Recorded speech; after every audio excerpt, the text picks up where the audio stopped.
We'll shortly be building up to the feature race of the day, the MSUK British Endurance Championship 3-hour race around the Snetterton 300 circuits.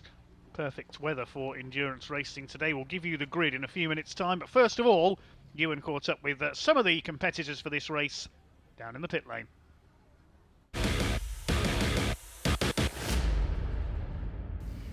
Down here in the pit lane with Lucky Carer and Ewan Hankey, a car which sits on pole position for the third round of this year's championship. Lucky, nice to have you back this weekend. A winner, of course, at Silverstone in the Lamborghini. You've got a McLaren this weekend. How's it going? It's good, just getting to grips with the car. It's a new car, so just getting to grips with it. And why the change for this weekend? We had an incident at the last round and they just haven't been able to get it back together, so I've jumped in with Ewan. Should be a good weekend with Ewan on board. He's flying. Every time I get a bit faster, he gets a bit faster. And I'm sure this McLaren is suited very nicely to Snetterton, with the time showing that as well. Yeah, it's a brilliant car. You know, we've been supported by 76 and it's been amazing. The setup's good and I just feel confident in the car. Hope to sort of progress in the race. 3 hours to try and get faster. It's a long race, isn't it? Yeah. Ewan, nice to have you here this weekend. How's things going for you?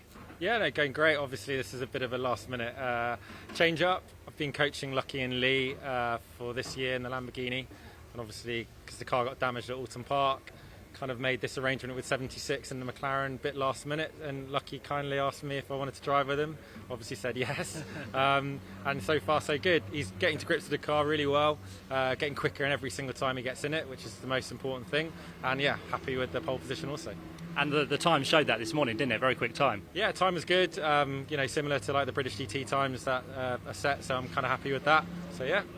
And you've got some long straights here at Snetterton to stretch the legs of the McLaren. Yeah, absolutely. She can be quick in a straight line. Obviously, she's restricted quite a lot with the 720 horsepower that could be let loose, if you know what I mean. But yeah, so far the car's handling well. First time we've ever driven it on the Goodyear tyres, so that's obviously creating a few hurdles in itself, but the tyre's handling really well and the car seems to like it. So yeah, all positive so far. And nice for you to be in the British Endurance Championship, which of course is new for this year. Yeah, absolutely. Obviously, I've been supporting Lee and Lucky so far, coaching them, so it's nice to be driving in it also. And in terms of the weather today, it looks pretty fine. Hopefully it will stay that way. What do you reckon the pace will be, and in terms of tyres and wear on those, are they going to be a factor? Yeah, it'll definitely be a factor as the race goes on, but you know, it's hot, just hydrate and get out there and have some fun. What's the plan? Do you know what you're going to do in terms of driving stints? No, we don't know yet.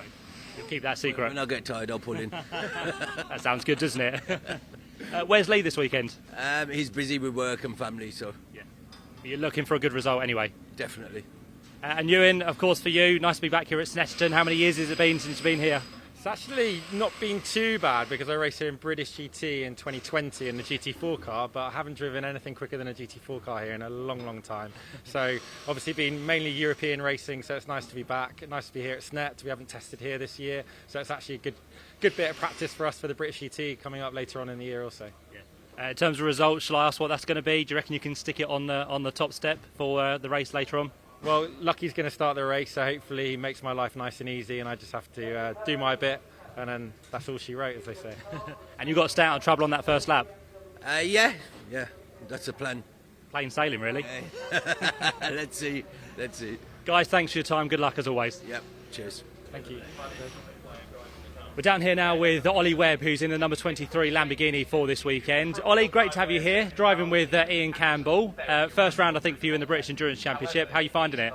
Yeah, it's great fun. Everyone's super friendly. It's nice, competitive, nice and sunny, so can't complain. It was a bit of a last-minute entry. We were going to be coming to use this race weekend as some extra mileage and practice for the next time we come to Snet with the GT3.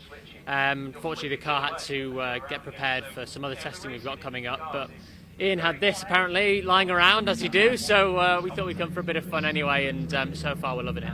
You're in the invitation class this weekend, but you're still competitive. How did things go this morning? Do we still get trophies in that class? Don't ask me. That's the only reason we're here. We need some trophies.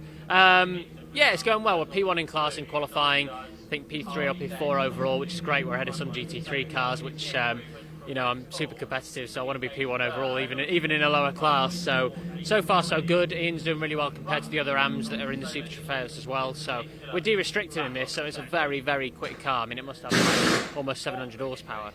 It's quick.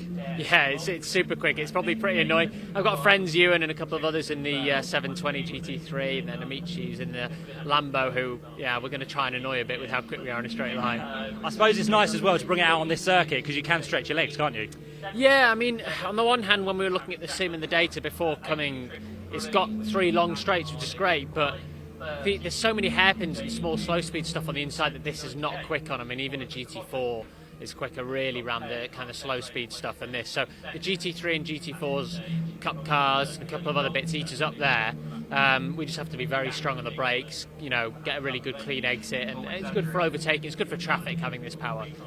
In terms of you, give people a bit of a background of what you've been doing, what you've been up to, what your kind of background is.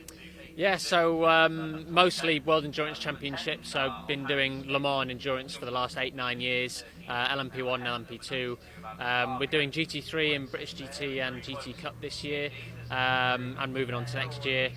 So yeah, mix of prototypes, mix of GT3 stuff, and now having a go in the Super Trofeo. You're a busy boy then. Yeah, always in something. And in terms of the result this weekend, I know you said you're here kind of preparing for later in the season. Very competitive championship nonetheless. What would you kind of be happy with? A win. Yeah, that's it. That would only make you happy, a win. That's it. And Ian Campbell, good to have him alongside you. Yeah, Ian wants to win as well. He's worse than me. He's great. I mean, we are here to have fun. So, but we're both super competitive people. So our minimum is winning our class. That's what we want to do. And if we can somehow beat a few GT3s as well, then that'll be amazing. Upset the apple cart. Yeah, exactly. And of course, one of the longest races of the year in terms of the British Endurance Championship, 3 hours. That could be a little bit testing for 2 drivers. Yeah, I mean, it's definitely the longest race Ian's ever done, and it being hot on top of that, it gets very hot in this car. So I think as soon as the minimum driving time comes up, I'm definitely going to get a call on the radio to hop in the car and do the rest. Ollie, great to have you here this weekend. All the best. Yeah, thanks very much. Cheers, Ollie. So we're now down here with Anton Spires, who sits on pole position in Class C of the British Endurance Championship. Anton, great to have you back once again for another round. You've got Stuart Lyons alongside you once again this weekend. How have things gone? Pretty well by the looks of it in qualifying. Yeah, to be fair, yesterday we were running on old tyres, and we're just, for me, getting back in used to the car from Silverstone after we missed Alton Park. So just getting back used to it, and today we bolted on the new tyres for qualifying, and it completely changed the car, transformed it, and the times reflected that. And just happy to be back at the sharp end, and just hope we can have a really, really clean race and see it through, really. You're always a busy driver. I saw you looking through data and stuff like that. Is that quite an important thing to do after qualifying? Yeah, I mean, some drivers don't, but I'm one for detail. And although we're class pole, I always find that we can still find some more time. So I just want to eat the best out of myself in the car as possible, and going through data is the best way to do that. But like I say, we're not going to spend too much time on there because we're pretty much there or thereabouts. And the 3-hour race, if you lose a tenth in a lap, it's not going to make too much difference in a 3-hour race. So keep our heads kind of cool for the race really, and see how we get on. I mentioned you got Stuart Lyons alongside you this weekend. Of course, he's no stranger to TCR and all of that sort of thing. So nice to have the TCR class effectively within this championship. Yeah, it's good. It's good to see a few TCR cars here as well, and it's just to make it really competitive. So it's we're nowhere near the GT speed, but we're with a class of our own, we're going to make a good race of it. So we'll see how we get on. Stuart's a great character, great man, as you know, and thanks to him, we're here as well. So we'll see. Stuart's starting the race, so we'll see how he gets on, and then we can jump in, for my bit, and hopefully bring it home. Is this a different car to what you were meant to be entering, or is it the same one? It's the same one from Alton Park. Yeah, it's the same car from Alton Park, different from Silverstone, but it's the same one from Alton Park. Yeah. And how does it suit this Snetterton circuit? Again, looking at the time, pretty good, but do you reckon that can last through the race? Yeah, I guess time will tell, really. I mean, it ran faultless yesterday in practice, which was about 2 hours in total. So, yeah, just fingers crossed it can make the race. As you know, endurance racing, 3 hours, a lot can happen. But, so far, fingers crossed, it's run really, really well. So, can only hope for the best for the race. And in terms of today, as we said, it's a nice day, weather-wise, looking good. That's going to be pretty hot inside the car, isn't it? Yeah, I really regret having a black suit actually. I had a white one last year, so having a black suit is going to be a bit more tricky this year. But no, I mean, it's part of endurance racing. If you want to do endurance racing, you need to deal with the heat. You need to deal with the kind of mental sharpness as well, really. So no excuses at all, really. Just for me, getting myself a bit longer in the gym when I go nowadays. But no, it'll be absolutely fine. Just some hydration and we'll be all good. It's going to be a busy afternoon. Anton, all the best, and we'll see how you get on. Appreciate it. Thank you very much. Thank you.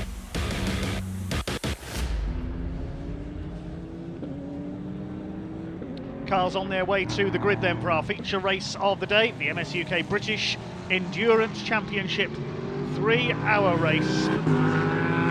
Give you the grid in just a second. We should see 26 cars out on the grid for this one. Some gorgeous GT cars, as you can see, plus some TCR touring cars and plenty more besides out there. This is the third race of the season. The season opener was won by Lucky Kera and Lee Frost in their Lamborghini at Silverstone. Round 2 at Alton Park was dominated by Wayne Mars and Tom Jackson in the Rob Boston Racing Mercedes GT3. Who's it going to be today then? We are about to find out. Grid forming up then, and in pole position it is indeed Lucky Kera once again, but not in the car he was in at Silverstone. As we heard, that Lamborghini got damaged in a crash in practice at Alton Park. So Lucky Kera today shares with the professional GT racer Ewan Hankey in the 76 Limited McLaren 720S GT3. Lucky Kera starts, and Ewan Hankey will take over. Alongside them, the number 6 Venture Innovations, the beautiful Aston Martin Vulcan.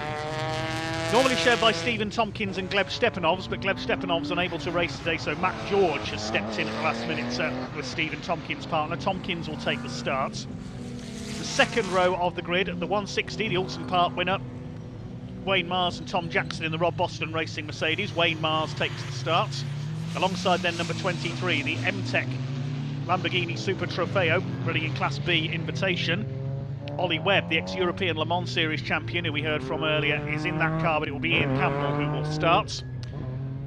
Row 3, car number 61, the Scott Sports Lamborghini GT3, running in Class A Invitation. John Dillon will start that car. Andrea Amici, the pro driver, will take over.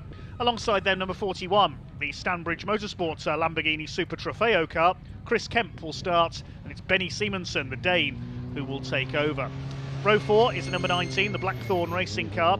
Claude Beauvais takes the start. Dave McDonald takes over. That's another Lamborghini Super Trofeo. There's a lot of Lamborghinis out there this weekend. Alongside then number 55, the ING Sports BMW Z4. 3 drivers sharing that car. Kevin Clark will take the start. Ian Lawson and Ryan Lindsay, his co-drivers. That's the car that broke down sadly while fighting for the lead at Alton Park. Row 5 is the Tyrannus, run by Mac G Racing. Ben Sharich will start. Johnny McGregor takes over. Alongside them, number 9, the PB Racing Porsche. Peter Erscheg and Marcus Clutton sharing that car. Peter Erscheg will start. Row 6, number 51, the Veluga Racing Porsche. Is it the Porsche or the Ferrari? No, it's the Ferrari of number 51. Will start there. Carl Cavers taking the start. Lewis Plato, his co-driver. Alongside them, another Ferrari, the RNR Performance Cars machine, the blue Ferrari 458 Challenge. Chris Goddard will start, the car's owner. Charlie Hollings, his partner. Row 7, the number 50 car of T7 Motorsports, that's the Aston Martin GT4. Peter Montague will start, sharing with Dan Brown.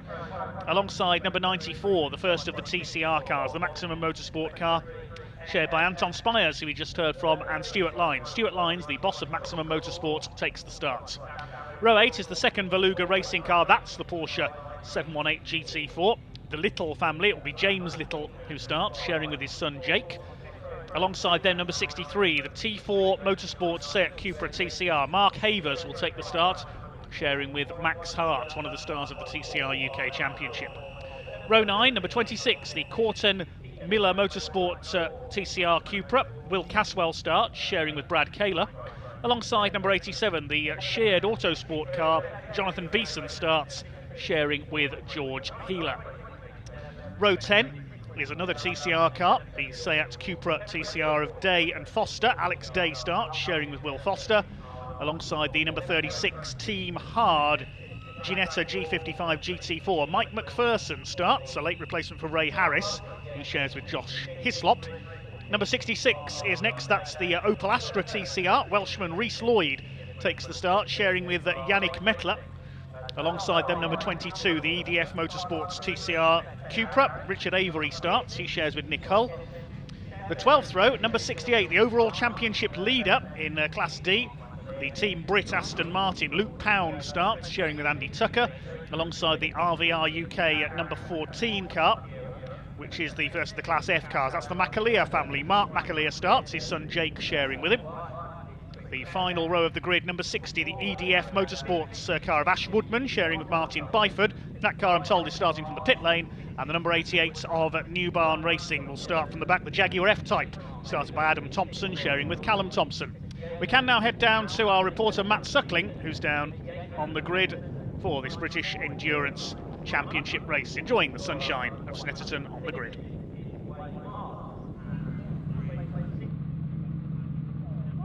Hello and welcome to Snetterton for the third round of the British Endurance Championship for 2022, and once again we have an assembled grid here which looks absolutely fantastic.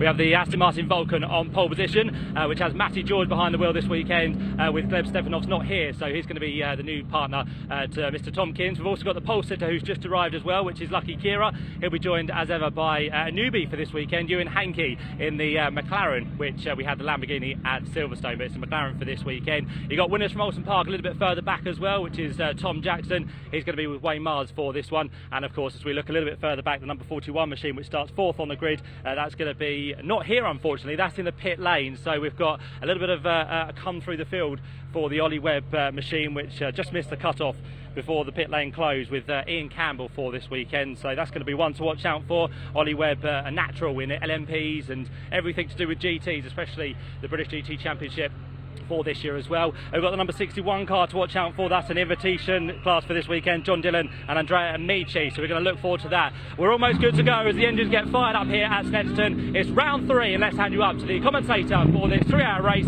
It's Dave Goddard. Thanks very much, Matt, and yes, what a lineup that is. Some very beautiful cars on that grid. 1 or 2 in the pit lane as well. We're told the number 23 car just a little bit late getting to the end of the pit lane. That will be starting from there. We can also see the number 60 that should have been on the back row. That's the Ash Woodman Martin Byford Cupra TCR. That car broke its gearbox in testing yesterday. They had it repaired first thing this morning. We'll be starting from the pit lane. Hewland Transmissions were here at 8 AM to fix it, so we're told. So here we go then. Just look at these beautiful cars. We've got Lamborghinis, we've got McLarens, we've got Porsches, we've got Ferraris, we've got the Tyrannis, we've got the Mercedes GT3, we've got TCR cars. Beautiful mixture of 26 cars for this 3-hour race in the Snetterton sunshine. I am really looking forward to this race. There's Rhys Lloyd, 66, saw him out at Silverstone. He won the Snetterton Saloons race up there. He's out in Snetterton Saloons, I think, later on as well. There's the BMW, Kevin Clark at the wheel, the ING Sport car. That was fighting for the lead at Oulton Park, but suffered a broken drive shaft. Good to see the car of Stuart Lyons, the Maximum Motorsports TCR car, started by Stuart, sharing with Anton Spires up there among the GT cars. Slightly disappointing qualifying for Team Brit, Luke Pound and Andy Tucker. They're the overall championship leaders coming into this round, most consistent in their class. They lead Class D. Second overall in the points is the Class C Ferrari of Charlie Hollings and Chris Goddard, the blue Ferrari. And third overall is the McPherson Hislop Team Hard Ginetta. That's a Class D car as well. In Class A, there hasn't been a huge amount of consistency, it has to be said, among the top runners. We've had a few problems for 1 or 2 of them, but it's the Aston Vulcan that leads the Class A points. Matt George and Stephen Tompkins in that car this weekend. Class E is led by Anton Spires and Stuart Lyons in the Golf. That's the TCR car class. And Class B by Claude Beauvais and David McDonald's Lamborghini for the Super Trofeo cars. But it's the McLaren in pole position, that beautiful McLaren 720S for 76 Limited. Lucky Kira on board, the former Ferrari Challenge UK champion. He's leading the Ferrari Challenge UK this year as well. Had 2 wins at Oulton Park recently in his Ferrari. Seen him in BMWs as well. His Lamborghini at the start of the season, that unfortunately we heard was damaged at Oulton Park in practice. There's the Jaguar F-Type. Not many of those racing in the UK. Adam Thompson on board. They've been ironing out some teething troubles with that car. He starts from the back. There's one of the favourites, the Mercedes, with Wayne Mars, a Ferrari racer for many years, on board to start this race. There's the blue Ferrari of Chris Goddard. Ready for the rolling start for this 3-hour race. 3 mandatory pit stops per car. No driver may do more than 60% of the race distance. Those are some of the rules on pit stops. They have to be a minimum 120-second pit stop per standard time. Very slow into line then. They have to line up 2 by 2. Once the clerk of the course is satisfied, the pack will be unleashed. 3 hours on the Snetterton 300 circuits. A couple of cars starting from pit lane, as we said.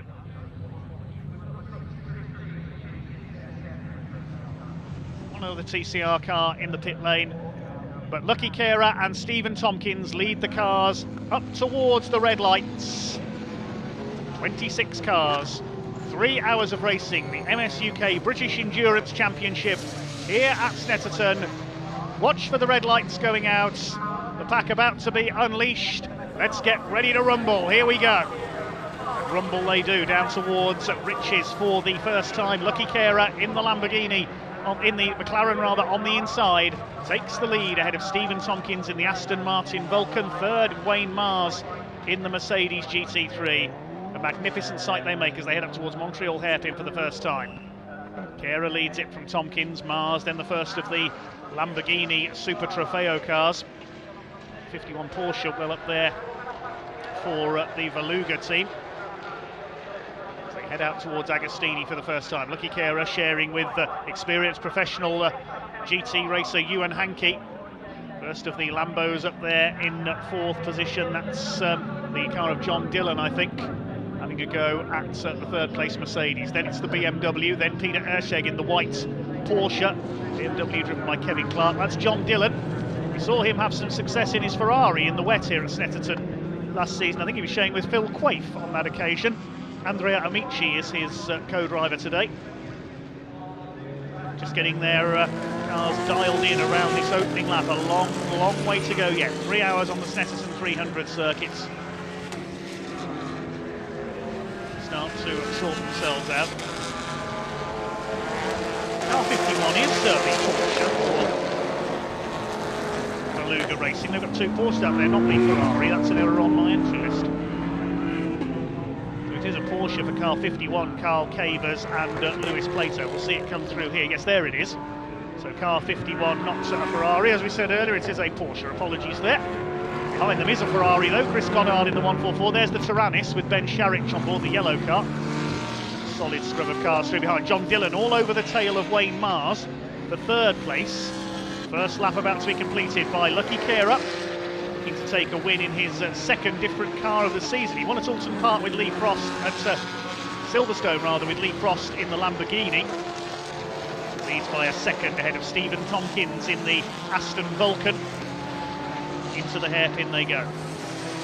3rd place behind them, Wayne Mars, going a little wide into the Mercedes, into the hairpin there, with John Dillon on his tail in the Lamborghini.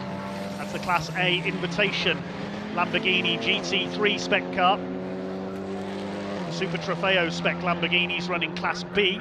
There's one Invitation class runner as well in one of those, Ian Campbell and Ollie Webb. They'll be coming through from the back, having started from the pit lane. John Dillon is all over the back of Wayne Mars here. Wayne Mars runs a fruit and vegetable business based near London.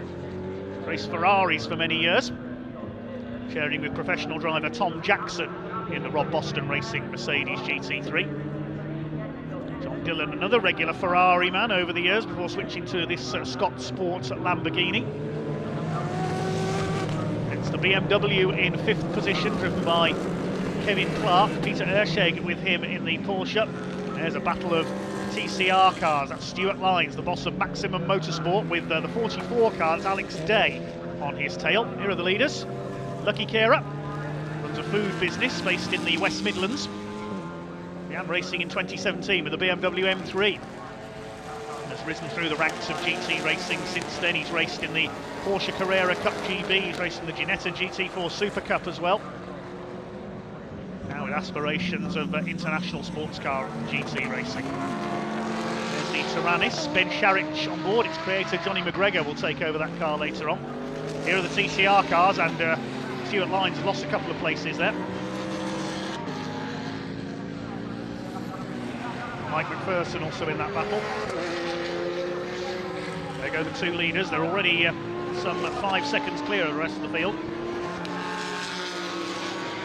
Fastest lap of the race by Stephen Tompkins in the Aston Vulcan.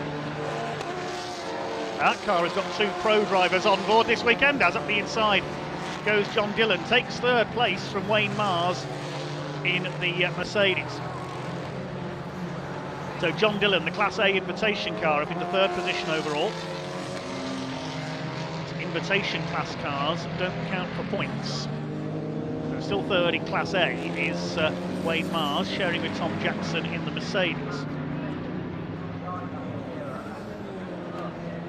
We've got our full field of 26 cars out there, including the cars that started from pit lane. A couple of the TCR cars plus the 23 Lambo.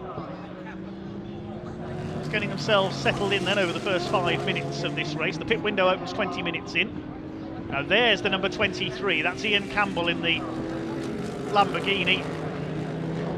That's the car run by the M-Tech team, sharing with Ollie Webb, the former European Le Mans Series champion, and a very quick pro racer indeed. Number 7 there, the Porsche, that's the Little father and son pairing, James Little sharing with his son Jake. It's the GT4 spec Porsche running in Class D, which is for GT4 cars. They're leading that class in 12th overall. There's Campbell behind them, and then the first of the TCR cars, they're in Class E. The 26th there, that's the newer TCR Cupra. Will Caswell driving, very smartly turned out machine, side by side with Stuart Lyons in the TCR Golf. Goes through there down the straights. There is James Little with that menacing looking Lamborghini behind him of Ian Campbell. That car will absolutely fly with Ollie Webb on board. There's the championship leaders, Luke Pound and Andy Tucker driving for Team Brit. Team Brit, of course, the team that helps those with physical and mental handicaps to rehabilitate themselves through motorsports. Andy Tucker and Luke Pound both suffered serious injuries in motorcycle accidents in the past. Recovered to become GT racers with Team Brit. There's the number 19 Lamborghini, that's Claude Beauvais, sharing with Dave McDonald. That car second in Class B. It's being led by the 41 car of Chris Kemp and Benny Simonsen. Simonsen family from Denmark, of course, famous racing family. Chris Goddard chasing the Tyrannus of Ben Sharich. The Chevrolet V8 engine, the unique Tyrannus, number 3. Got a slow car there, that's the Opel Astra TCR of Rhys Lloyd in trouble, the Welshman. He had a win in that car at Pembrey last weekend with the Welsh Sports and Saloon Car Championship, where you can use just about anything you like.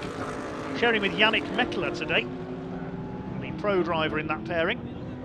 Lucky Kera continues to lead, just done the fastest lap of the race, 152.023. 1.8 seconds up at the end of the last lap on Stephen Tompkins. There's John Dillon trying to go with them in 3rd place in his Lamborghini GT3.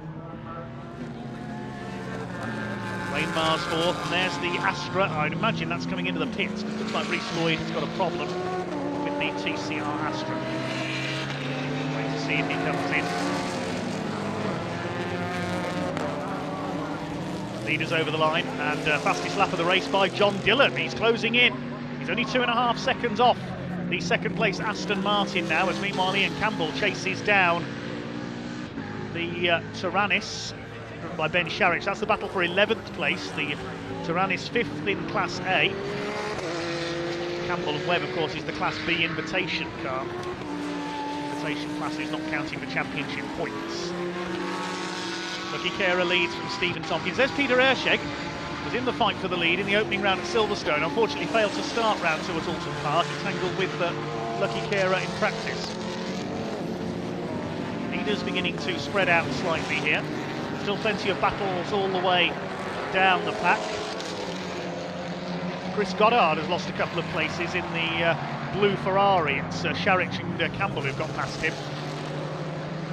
There is that beautiful McLaren 720S GT3. Lucky Carer at the wheel. Stephen Tompkins in second, there's Dylan third. It's a measure of the status of this MSUK British Endurance Championship that we've got drivers of the calibre of Ollie Webb and Ewan Hankey taking part, very much professional GT racers. Ewan Hankey, specialist in McLarens in international GT racing over the years. John Dillon flying through the order. That car will get even quicker with Andrea Amici, the professional driver of the pairing, on board. Here's the 51, that's Carl Cavers with his Porsche, chasing down number 19, which is Claude Beauvais. This is the 8th and 9th overall. The Porsche second in Class C, which is being led by Peter Erscheg in his Porsche. So a Ferrari and 2 Porsches in Class C. Chris Goddard will be in the Class C car. The Challenge spec cars. Cavers sharing with Luis Plato, pro of the pairing, former Radical champion among other things. He's raced in the Porsche Carrera Cup GB as well.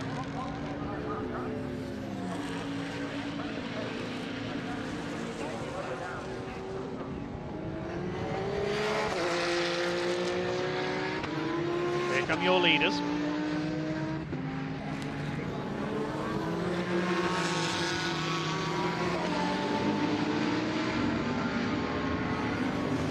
Dillon has caught Stephen Tompkins now for that second place.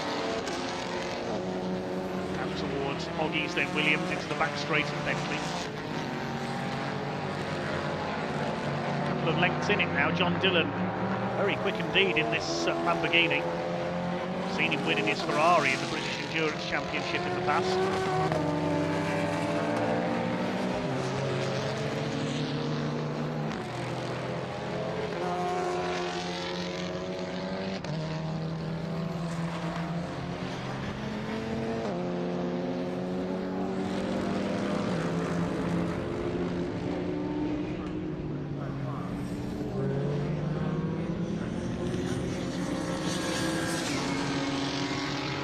Over 10 minutes of this race gone.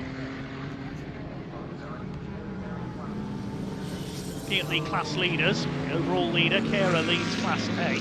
Class A Invitation is led by Dillon, who's attacking the second overall. Class B by Chris Kemp in number 41.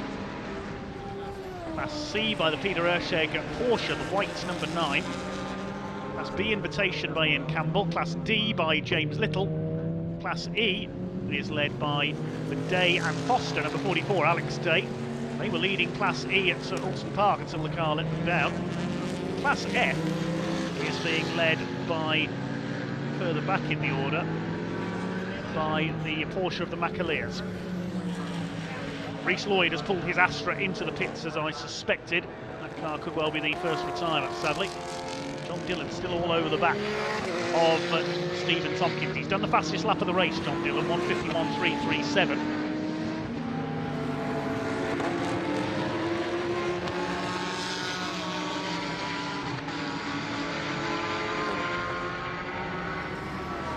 Wayne Mars is still 4th overall.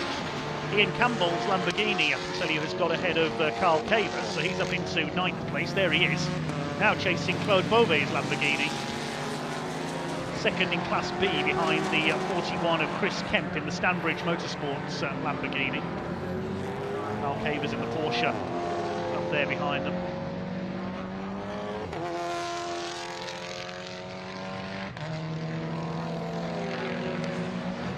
Ian Campbell, a quick driver, but Ollie Webb is the pro of the pair. Lamborghinis together towards the left at Agostini. Campbell at the inside gains another place, and of course the car that started from the pits, and it's up into the top 10. Still a few battles down the order. We're still in the early stages of this race. For 7 minutes until the pit window opens. It stays open until 20 minutes before the end of the race. Lamborghini running a bit wide there, number 19 Claude Beauvais. Carl Cavers up the inside into Williams' corner. He goes through in the Porsche.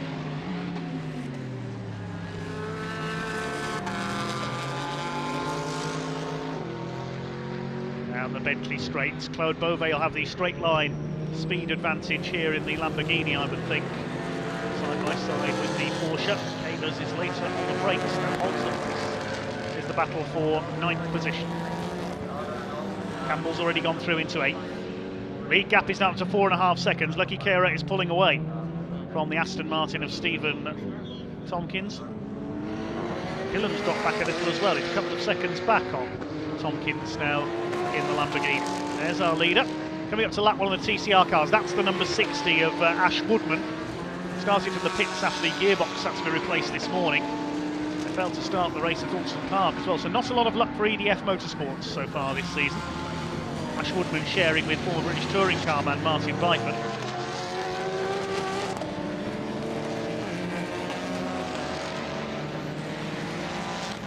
Quarter of an hour gone. It's a 3-hour race for the British Endurance Championship here at Snetterton. Stephen Tompkins without his regular driving partner Gleb Stepanovs. Matt George stepping in as a last-minute replacement.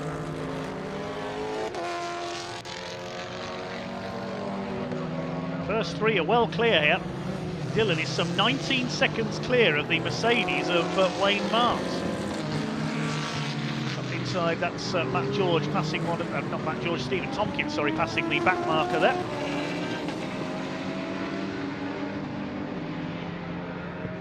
See what the lead gap is. It was 4.5 seconds, it's 5.5 seconds now, so Kera has pulled away by another second ahead of this pairing. Wayne Mars will come through for 4th place, but he's quite a way back, and he's nearly 10 seconds clear in turn of Kevin Clark in the BMW Z4. So the Alton Park pace setters down in 4th and 5th. Peter Erscheg is 6th and leads Class C in his Porsche. Chris Kemp leads Class B in 7th position.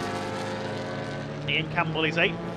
Lucky Kera caught in some back marker traffic because we've got the number 50 Aston Martin, that's Peter Montague, in the T7 Motorsport car, and also the Macaleers. Mark Macaleer, number 14 in his Porsche. It's the Class F leader.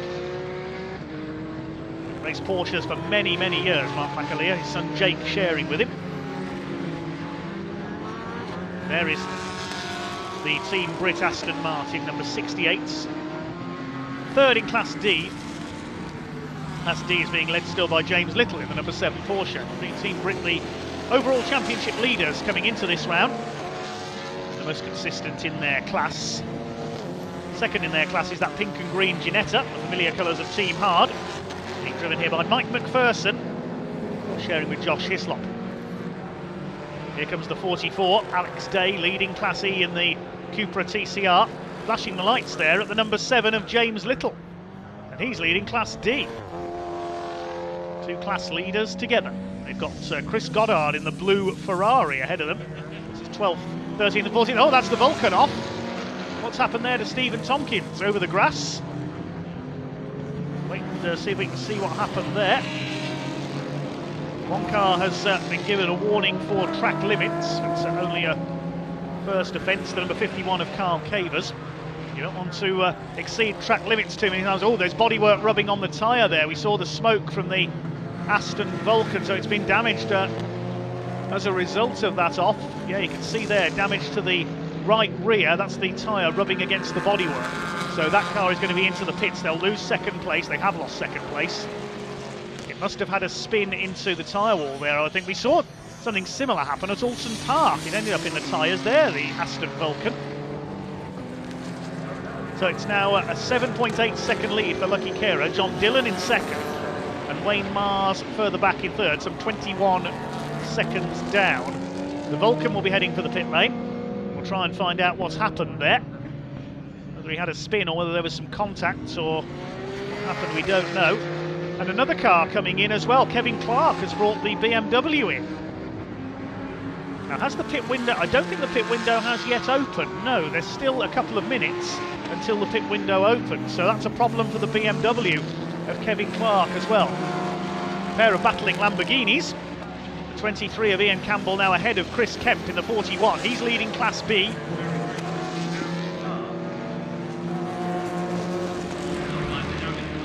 And there in the pit lane in a moment. what's happened there.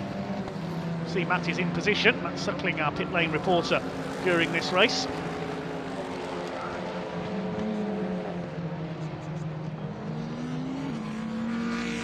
So, a couple of leading cars with problems in the early stages. The Aston Vulcan that was second. Kevin Clark in the BMW share with Ian Lawson and Ryan Lindsay. Looks like a mechanical problem. Is it another drive shaft like we saw from them at Park? There's a battle further down the aisle. This is the Taranis. We can hand down to Matt Suckling in the pits for an update on a couple of the cars.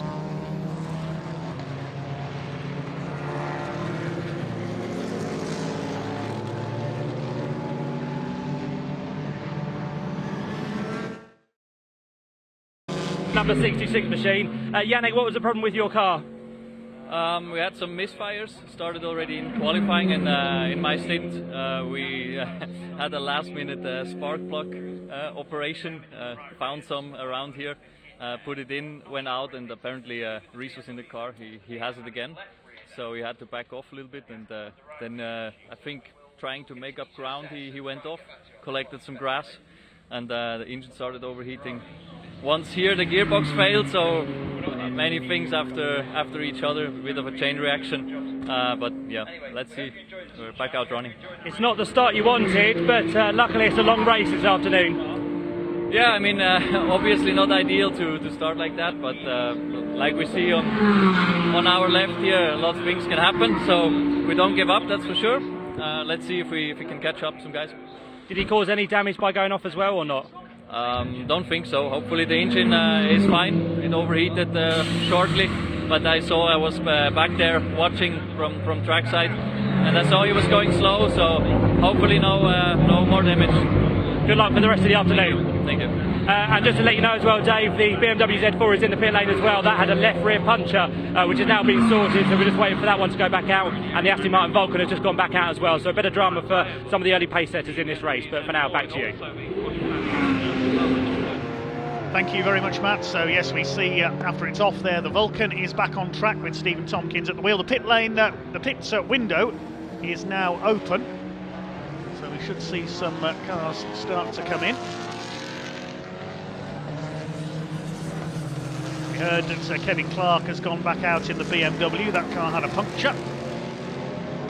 Not had much luck this season, that car. And quite a few different problems for the Astra of Reese Lloyd and Yannick Mettler, who we heard from in the pit lane there, the Frenchman. That car running, it is running again, but some 6 laps down after those problems. Okay, let's take stock of the lead situation then. Lucky Kera leads in the McLaren by 8.2 seconds from John Dillon in the Lamborghini in second place, number 61. Wayne Mars in third place in the Mercedes. He's nearly 30 seconds down on the 2 leaders. The car's pace will quicken when Tom Jackson climbs aboard the first pit stop. Peter Erscheg is fourth, and he leads Class C in the Porsche 911. Fifth is Ian Campbell. Correction, fourth is Ian Campbell. He's just got ahead of Peter Erscheg. So from the pit lane, the Lamborghini is up in a 4th position. That's the B Invitation class leader. 6th is Chris Kemp, number 41, with his Lamborghini, leading Class B. 7th is Carl Cavers with the Porsche. Here's a replay. This is Peter Erscheg and Ian Campbell. Campbell at the inside at Brundle, so that's where Ian Campbell gained another place, up into the top 4 now, ahead of Peter Erscheg in the white Porsche. Saw him in his Porsche Cayman in the lower classes last year. Peter Erscheg now sharing with Marcus Clutton, star in British GT in a McLaren among other cars over the last couple of years. Former Radical sports car champion as well. See him take over later on. Here's John Dillon, the 61, lapping one of the TCR cars. That's the 87.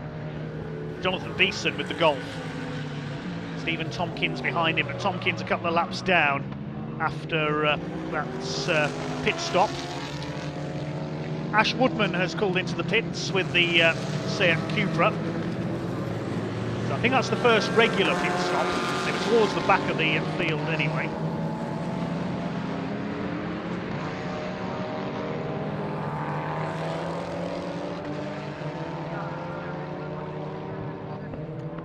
Lucky Carer leads, the car shared with Ewan Hankey. All problems there, that's the Astra again. Reece Lloyd in more problems, coming onto the Bentley straight there. Now, he said the car was overheating earlier on, and kicking up dust like that into the engine bay won't help matters. It's at the back of the field, about 6 laps down. There's the leader, lapping the number 7 Porsche of James Little. He still leads Class D, so the leader has now lapped everybody up to 11th place by the look of it. There's the 26, that's a lovely new shape, new spec Cupra with Will Caswell on board. Peter Ersheg has pitted in the Porsche to hand over to Marcus Clutton. That's the first of the cars in the top 10 to make a regular pit stop inside the window. Remember, the window closes 20 minutes before the end of the race. You have to make 3 mandatory pit stops.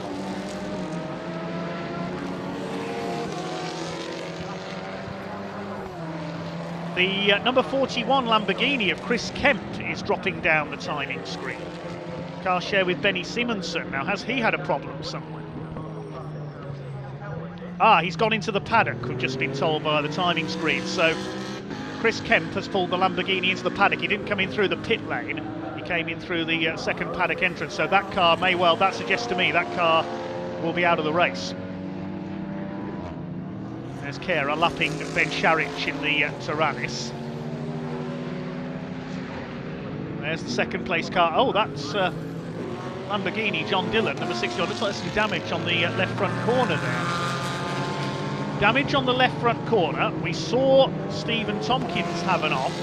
That says to me there's been contact between the two of them when they were battling. Tompkins is catching back up to John Dillon, but he's 2 laps down after his pit visit.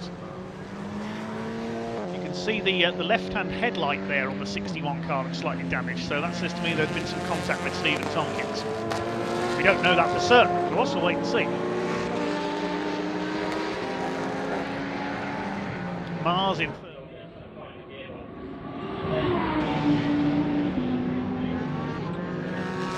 Championship driver. Challenged for the victory at Silverstone. There's a bit of a slide there for the Vulcan. Tricky car to handle, that one. It's got Alex Day in the Seat Cupra TCR and Chris Goddard's Ferrari ahead of them. Chris Goddard races classic Ferraris as well. Got quite a collection of Ferraris in his roster. Races with the Ferrari Owners Club organised series as well. Leader has lapped Adam Thompson in the Jaguar F-Type. Looking machine, that one, but has proven slightly unreliable so far. The Taranis behind, the leader going into the hairpin. You can see there the speed differential, the way he disappeared ahead of the back marker. Lucky Carer continues to dominate. He's 8 seconds clear of John Dillon's Lamborghini. Into the pits comes Chris Goddard in the Ferrari from 14th place.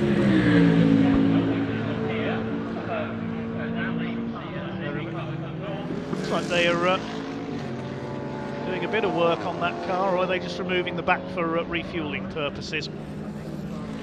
Whichever, Charlie Hollings, the pro in the squad there, will get in.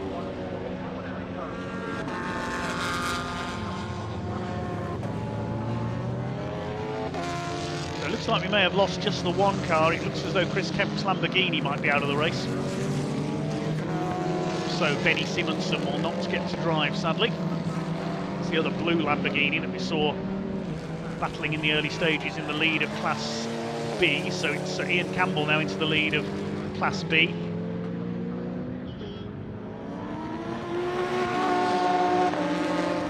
That's actually changed because it was saying Class B invitation for Campbell and Webb on the timing screen initially. It now just says Class B. Has there been an alteration there? I'm not sure. I'll have to look that up.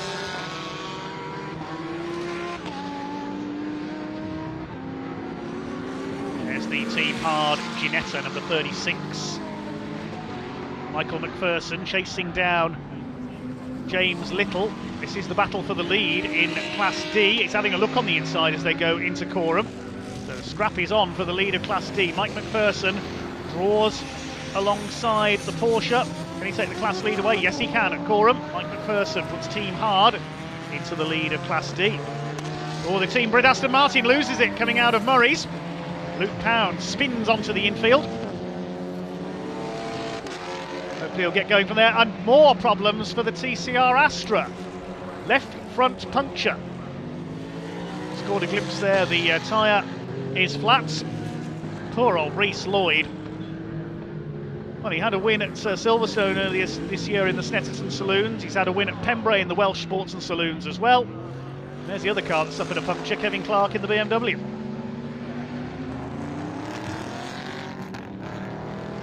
Well, the number 66 crew, the Dragon Sport by Amigo Motorsports side with the Opel Astra. Certainly the bad luck team, sadly, in this race. We saw a change for the lead in Class D. Luke Pound has brought the team Brit Aston Martin into the pits just to check there's no damage after that spin onto the grass. Here's the fight in Class D, and James Little, while we were away there for a second, has retaken the lead. These two fighting for the lead of the class. They've got the Jaguar F-Type ahead of them there. We're coming up towards half an hour of the race completed.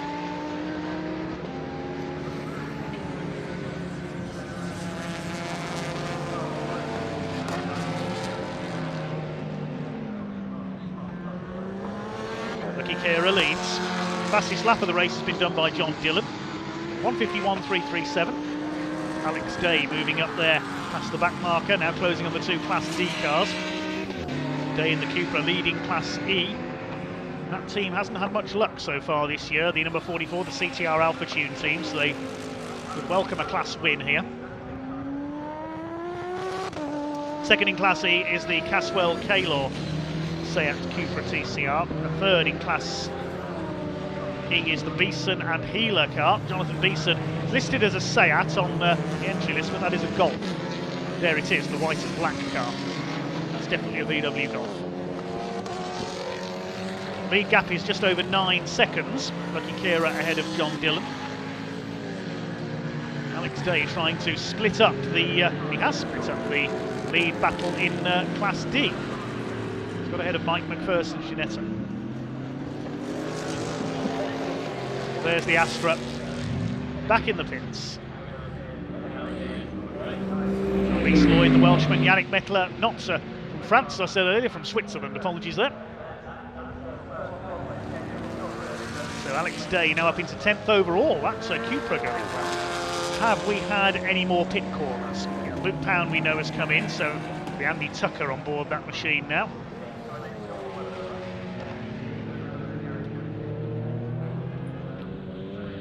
Peter Erscheg and Marcus Clutton have swapped over. Marcus Clutton back out. It's quite a long stop for that car. Chris Goddard's Ferrari is still in the pits. Now we saw the mechanics going to work on that car. I think there might be a problem for the blue Ferrari. Briefly led last year's race here at Snetterton in wet conditions when everybody else pitted at the same time.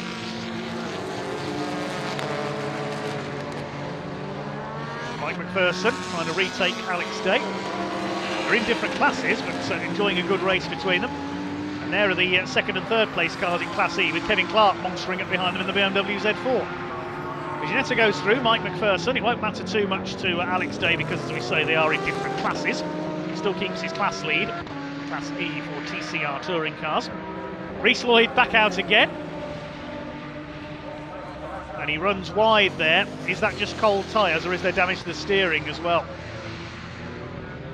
There's Mark McAleer. There's a bit of smoke. Oh, flames from the back of the Porsche. Mark McAleer needs to pull that car over. Saw flames there. I think that was a bit of oil on the exhaust pipe. But if that car's leaking oil, then Mark McAleer needs to pull over. That car could burst into flames. There's our leader, Lucky Kera. Still 8.5 seconds clear of John Dillon.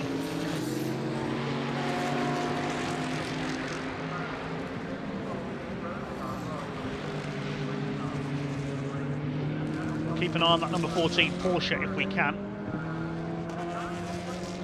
They're leading Class F at the moment in 15th overall. There's John Dillon, the second place man in the Lamborghini. And we can hand down shortly to Matt in the pit lane. He's talking to team number 9's Peter Erscheg. Down here with Peter Ersig, who just jumped out of the number 9 Porsche. Peter, not where we wanted to see you really. What have been the problems with the car? Well, actually, it's going really well. I mean, we're a great start. We jumped the Lamborghinis and Class B cars and put our head down, and it was all going kind of swimmingly well in half an hour. And then, unfortunately, we've got a gearbox alarm came on. It's heating up and it's getting a bit of whine in the gearbox. We went out again, but it's not happy. So we decided to block the car before we lost the gearbox. So real shame after Alton Park, which is not great for us, obviously, and we were leading the championship going in there. We should have had high hopes for today, but that's the way of motor racing sometimes.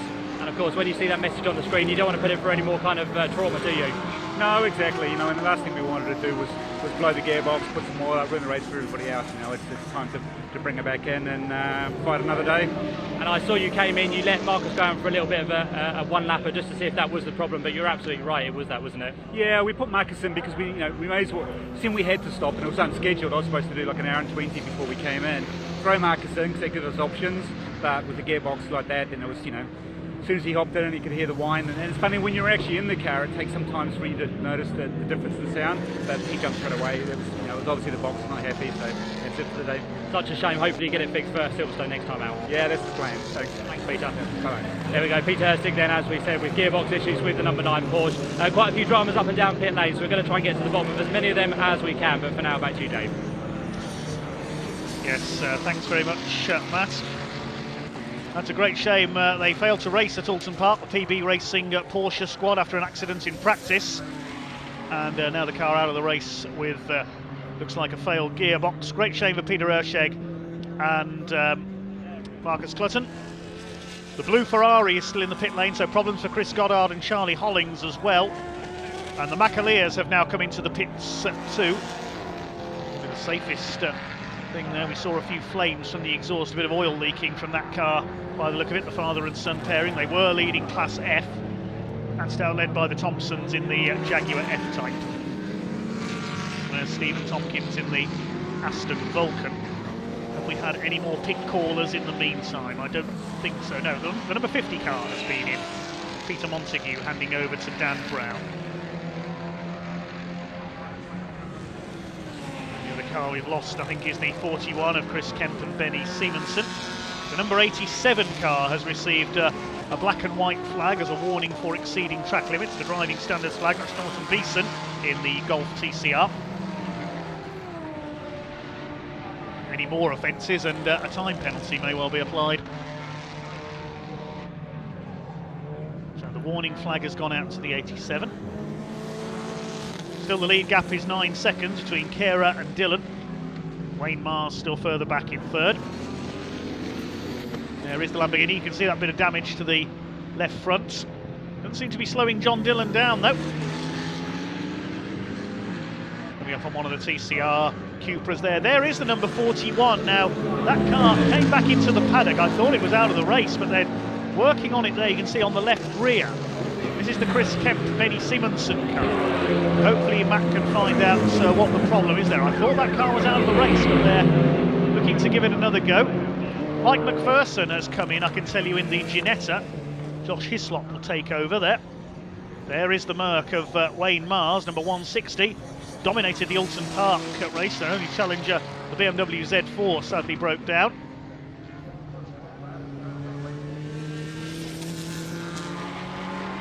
Ian Campbell up to fourth, having started from the pit lane in the Lamborghini. But Wayne Mars is now a full minute behind second place John Dillon, so Kara and Dillon, the class of the field here.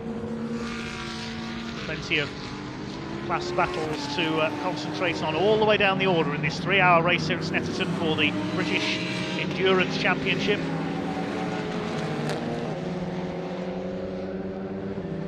Wayne Mars in the Mercedes, sharing with Tom Jackson, pro driver. So many pro drivers in this field. It's wonderful to see.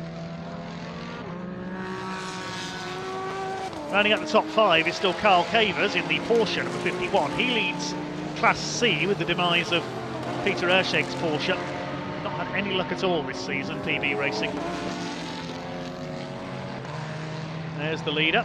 Oh, and it looks like Team Brit have got a problem there. Aston Martin is slowing down, and that's the championship leader, Luke Pound and Andy Tucker. We saw that car have a spin earlier on. Now, Andy Tucker will have got in that machine at the pit stop, but he's got a problem.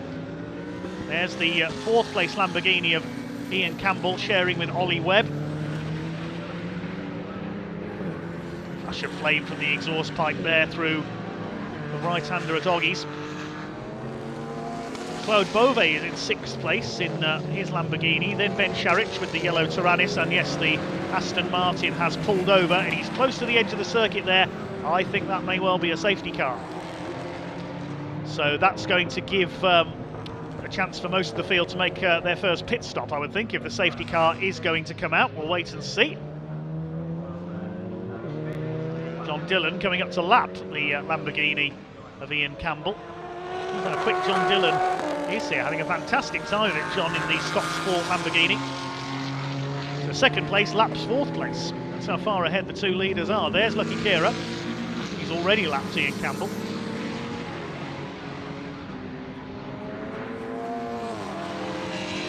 Now 2 hours 20 minutes of this race to go here at Snetterton.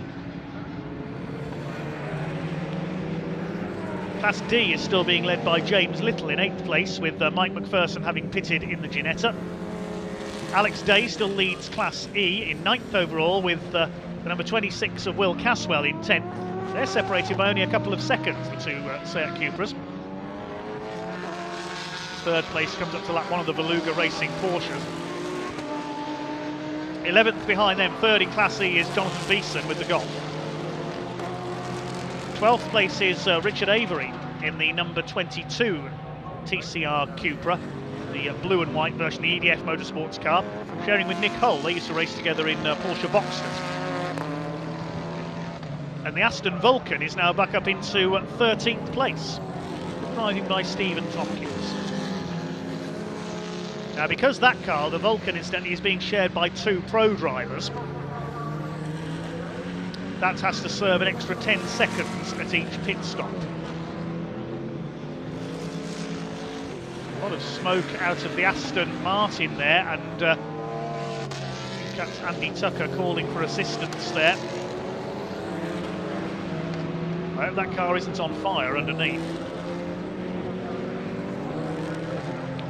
Wouldn't surprise me if we see the safety car come out here, because clouds of smoke coming off the Aston. Yes, the safety car is coming out. As I suspected there, with clouds of smoke coming from the Team Brit Aston Martin.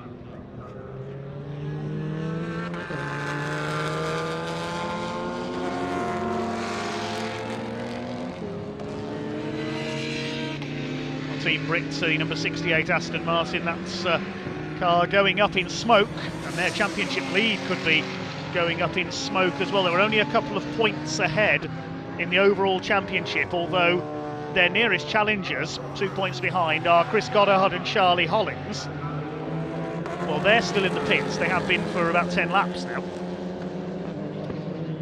Behind them is Josh Hislop and Michael McPherson. So they could take the lead of the championship if they win Class D today. And behind them is Anton Spires and Stuart Lines in their TCR Golf, and they're struggling a little bit today. Where is the Lines and Spires car? 5th in Class E. The leader has come in, I can tell you. As soon as they saw the safety car boards, Lucky Kira has dived into the pits. Of course, you lose less time making a stop under safety car conditions. Richard Avery has come in with the TCR Seat as well to hand over to Nick Hull.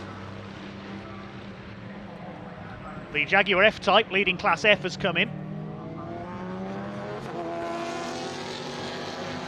I can tell you back out is the number 41 Lamborghini, so they've cured whatever the problem is. They're 10 laps down, but the 41 car is running again.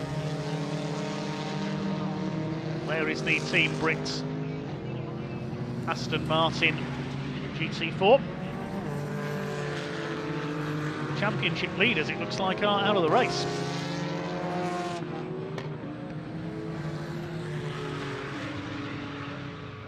Recovery vehicle is on its way. Just keeping out of the way on the grass there. It's stuck in an awkward position there, and the marshals couldn't get to it. That's the reason the rescue vehicle has had to be brought on. We must thank all our volunteer marshals, the Orange family, as always. You couldn't go racing without them. Currently waving the yellow flags and displaying the safety car boards. Safety car will pick up the race leader. It should pick up John Dillon because Lucky Kera, of course, has gone into the pits.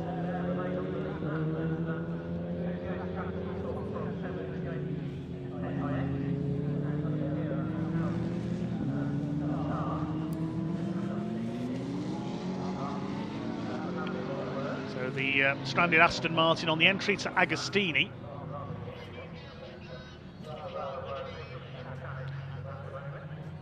The safety car has picked up the leader, John Dillon. Now, I imagine we're going to see a swathe of cars come into the pits this time around. Ian Campbell behind him is in 4th place, but he's a lap down. And there's number 41, the blue and black Lamborghini, the Kemp Simonsen car. It has rejoined in last place. The top 3 in Class E have all come into the pits: Alex Day, Will Caswell and Jonathan Beeson. So it'll be Will Foster, Bradley Kaler and George Healer who will take over those cars. So all 3 of the Class E podium sitters, provisionally, have all come in. That could give Stuart Lyons the class lead.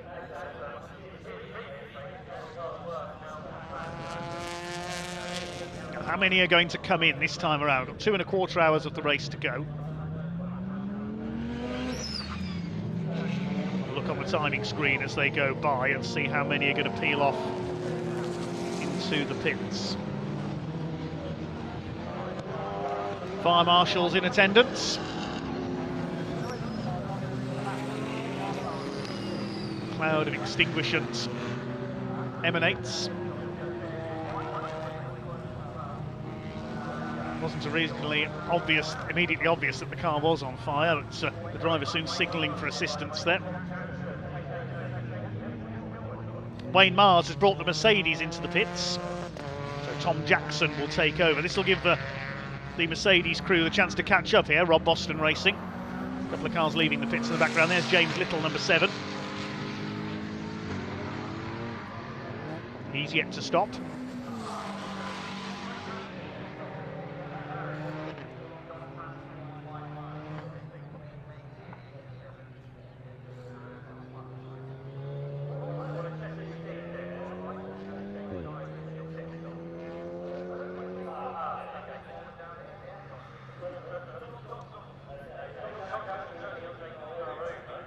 Well, there is the erstwhile leader.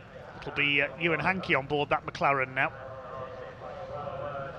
I think they have managed to rejoin in 2nd place, according to the timing screen, with Wayne Mars having pitted.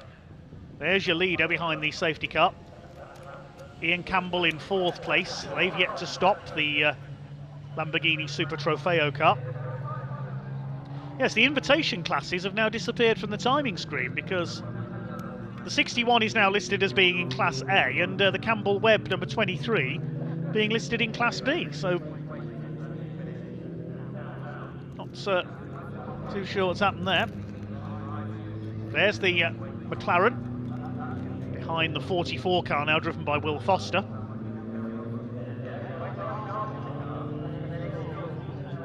The Macalea Porsche still in the pits. I think that could be out of the race. Just waiting for Luke Pound and Andy Tucker's team Brit Aston Martin to be towed away.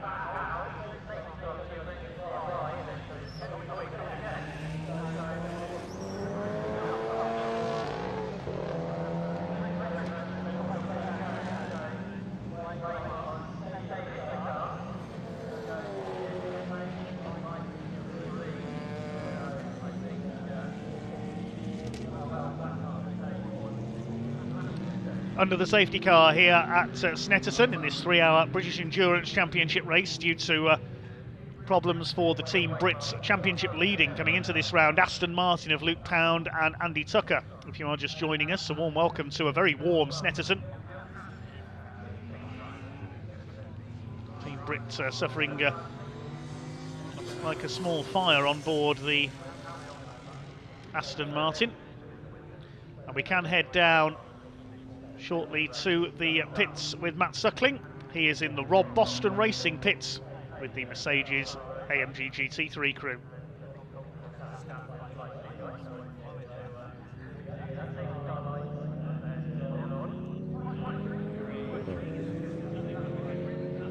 Yeah, down here with Tom Jackson. Tom, we just had Wayne in with the Mercedes. Everything okay? Just a mandatory stop? Not mandatory stop. We're just trying to take advantage of the safety car. You know, obviously we come in and you can't refuel under a safety car. So we trying to do some quick calculations. Can we make it to 1 hour 20? Can we not? And we decided, let's bite the bullet. Let's give it a go. The McLaren did it, but they refueled under safety car. So who knows? Might be a little bit drama there. But no, it's all good. Now we just got to see if we can last that 1 hour 20 on the same fuel load at the start of the race. So a bit of fuel saving, and let's just see where we come. Maybe another safety car. That would help. That would really help. But no, he's doing a great job. He's in fuel save map. You know, safety car can stay out there for another couple more laps. We should be gravy. So it's all good. And of course, he's been used to Ferraris for quite a few years. He had a few problems starting that Mercedes up, didn't he? Yeah, I think he's accidentally turned the fuel pump off. Oh, okay. So we just turned that back on, and then obviously stalled it. But it's fine. It's all good. We caught the pack up. You know, we haven't lost much time, so it's fine. Don't worry. And of course, for you this season, not the best Silverstone, but you came back strong at Alton with a win. We did. Yeah. Obviously, it was quite a nice way to bounce back.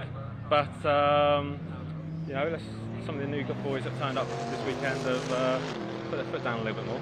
So it's made it a little bit more interesting and a bit more of a race for us. But we're all about it, looking forward to it, and you know, there's still another 2 and a bit hours to go. So we'll see where we end up. And you enjoy it, don't you? The competition. Of course you do. That's why we come and race, you know.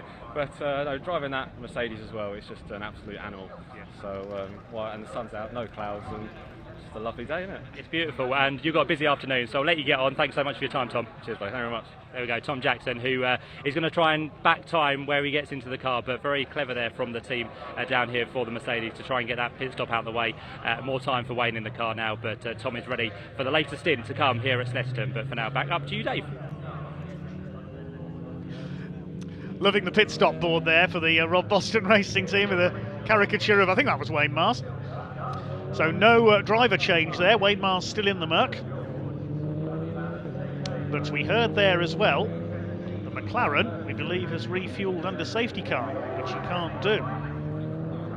So that could affect the leader. We may well get a penalty here. We'll await and confirm on that. We'll see what we hear through from the officials. Strange sight there of the Aston Martin. It's just extinguisher powder coming off it, I think, as it's lifted away by the crane. Having suffered a fire there, sadly. Swing it down onto the flatbed. Fair play to the recovery crews here, doing a good job. And of course the fire marshals as well. Couldn't go racing without any of them. The marshals, recovery crews, medical staff and so on. There is Wayne Mars in the Mercedes. He's got the Cupra of number 22, the Avery and Hull car in front of him. We don't know if all of these cars that are pitted have changed drivers, of course.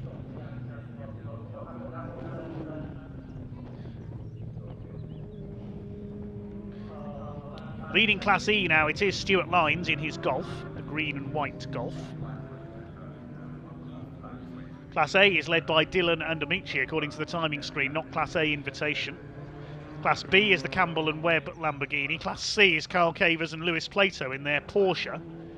Listed on the timing screen as a Ferrari 458, but that's an error from the entry list, I think. It is a Porsche that's out there for Veluga Racing. Class D is led by the Little family in their Porsche 718 GT4 Club Sport. That's the other Veluga racing car. Class E by Stuart Lines. Class F by the Thompsons in the Jaguar F-Type. One car that's dropped down the timing screen again is the Tompkins and George Aston Vulcan. That's made a second stop, that's why. Safety car's still out while the track is cleared. Up at Agostini. 2 hours and 7 minutes to go.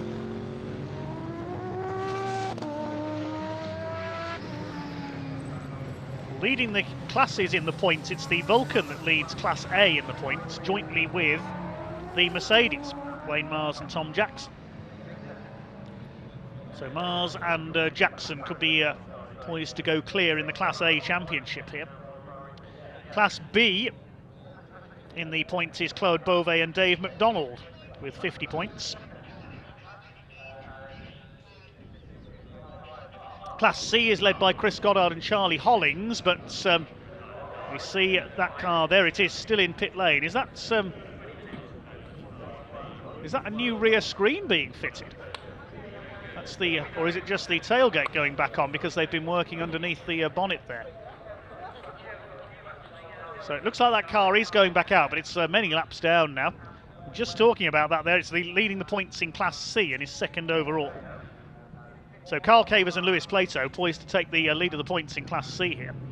Class D is led by Andy Tucker and Luke Pound, and we've just seen what's happened to them. They're very much out of the race. So second in Class D is the Team Hahn Ginetta in the points, the pink car there. Leading Class E in the points is Stuart Lyons and Anton Spires, who currently lead the class. And Class F, their points leader is the Macaleers, but they're out of the race. Remember what I said about no one crew can seemingly dominate in any class this year in the British Endurance Championship. The most open championship in years. The light's still on atop the safety car there.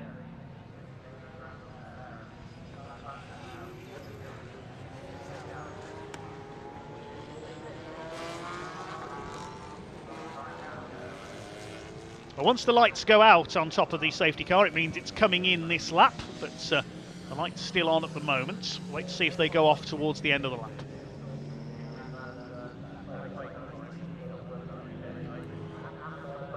Looks like the lights may be out. Yes, they are. So we'll be going back to green flag racing this time with just over 2 hours of racing to go for the British Endurance Championship here at Snetterton. John Dillon, your race leader in the Scott Sport Lamborghini, shared with Andrea Amici. Lucky Kera and Ewan Hankey still in second place. They're separated by 18 seconds, the two leaders, after the McLaren made a pit stop. Mars and Jackson in the Mercedes in third. They're just 3 seconds behind the second place McLaren.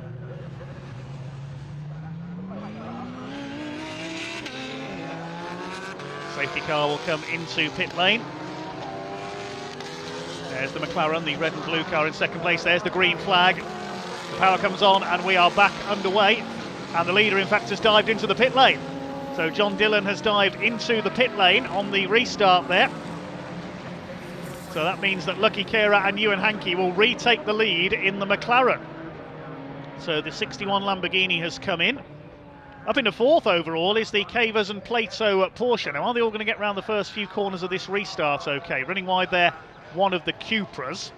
That was the number 63, I think, of Mark Havers. There's the battle in Class D being rejoined between Little and the Ginetta, with Josh Hislop, I think, now on board. Ian Campbell's Lamborghini has come in. Ollie Webb is going to take over. He could be one of the quickest men out there today. Great sight they make there as they swing their way through the left at Agostini on the first lap of this restart. The tyres and the brakes will be slightly cooler than the drivers would want with these slower laps, as they start to sort themselves out on this restart.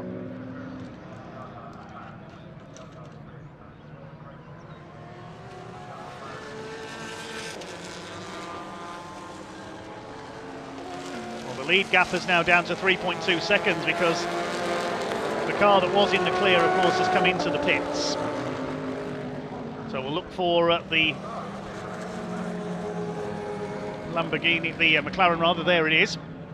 Just ahead of Stuart Lyons in the Golf. There is Lucky Kera. There's the Tyrannus. Now where is the Mercedes? There it is, somebody running wide onto the grass. Now there were only 3 seconds between Ewan Hankey and Wayne Mars. It must be Ewan Hankey in the car because he's pulled away quite considerably from the Mercedes further back in the pack there. See what the gap is as they come through this time.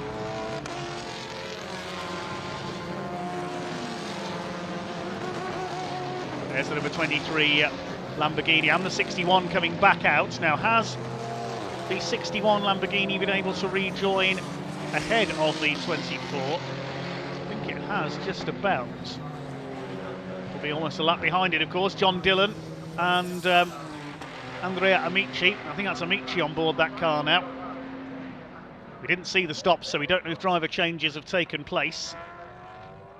There's no rule on whether driver changes are compulsory at every pit stop, but no one driver can do more than 60% of the race. It all depends on how the teams decide to split up their driving stints. Kera and Hankey lead, Mars and Jackson second. There's 10 seconds between the two of them. And Andrea Amici, I can tell you, has got into the 61 Lamborghini, which was in third place, currently on its outlap, because we can hand down to Matt in the pit lane in just a moment. He's in the 61 pit and he's talking to John Dillon.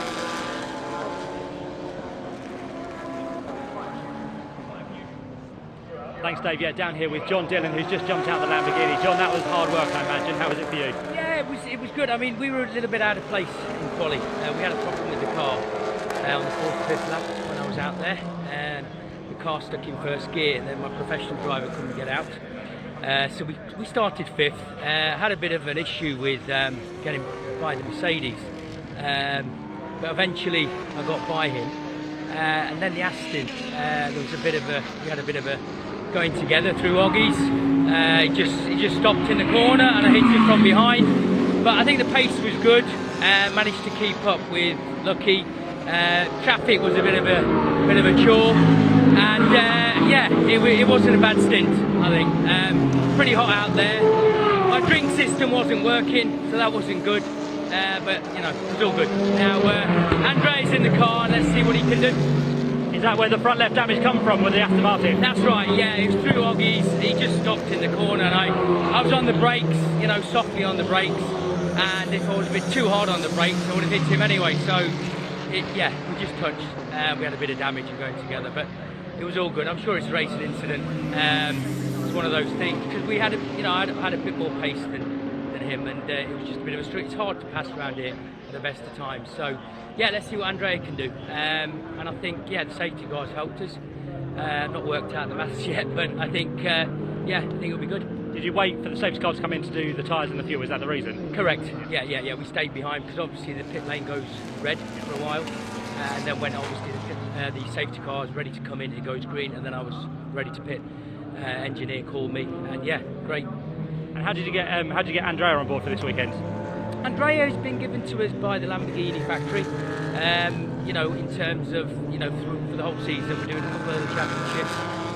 Yeah, it's, you know, Lamborghini want to push this, they want to promote the brand and get it up there, and hopefully we can do it for them.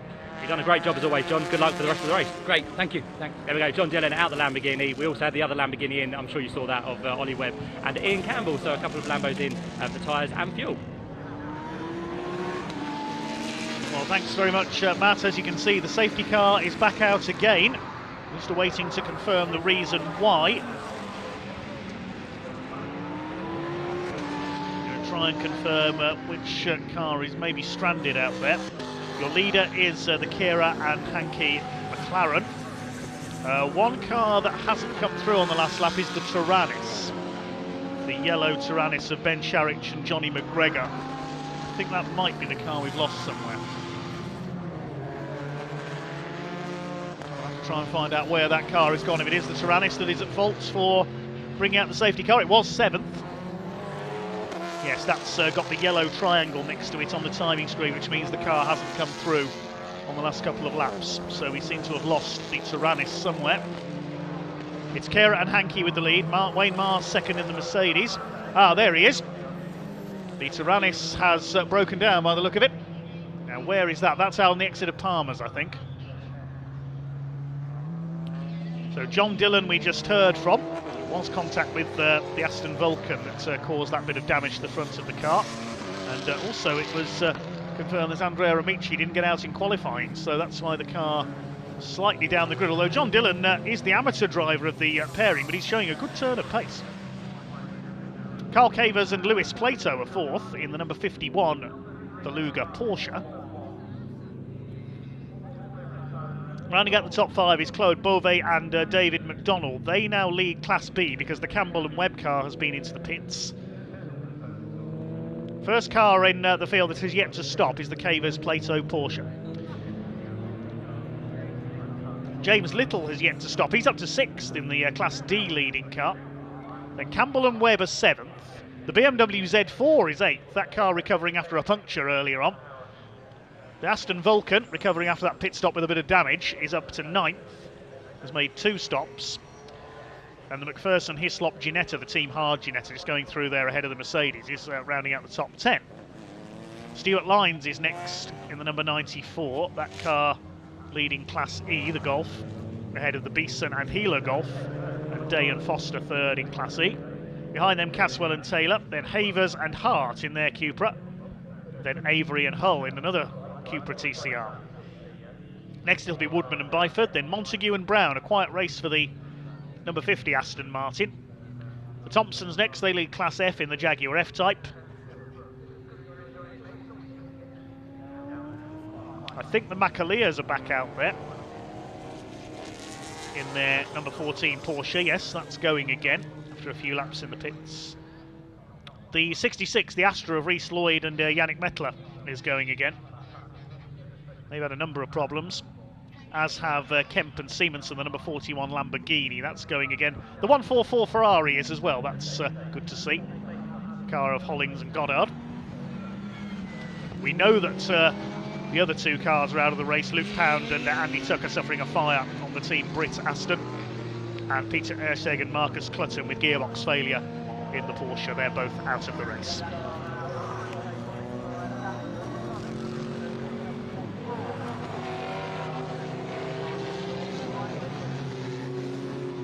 Safety car still out here at Snetterton.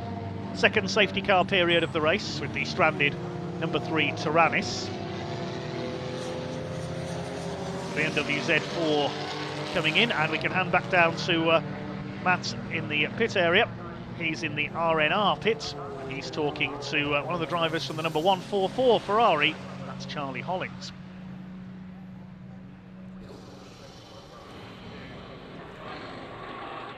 Yeah, thanks Dave. Down here with Charlie Hollins. Charlie, you haven't been in the car so far today, but we've seen your Ferrari in with some problems by the looks of it. What's going on? I don't know all the details, if I'm totally honest, in and out of what's been going on, but yeah, some heat problems around the sensors and a few problems. So we think we've fixed it, but we know we've lost lots of time, and we're definitely not competing for a class win or anything now. But we're just trying to get it fixed and hopefully circulate and see what try and make it to the end. We think we've hopefully run to the flag. It's always handy, isn't it? I know the problem doesn't help, but if you can get some good testing time, it kind of puts you in good stead later in the season. Yeah, and as well, just championship points. We're lucky for us. We're leading our class and the second overall in the championship. So so we can still if we can just get out there and get some points and see where we end up. And you never know what can happen to other cars in a 3-hour race too.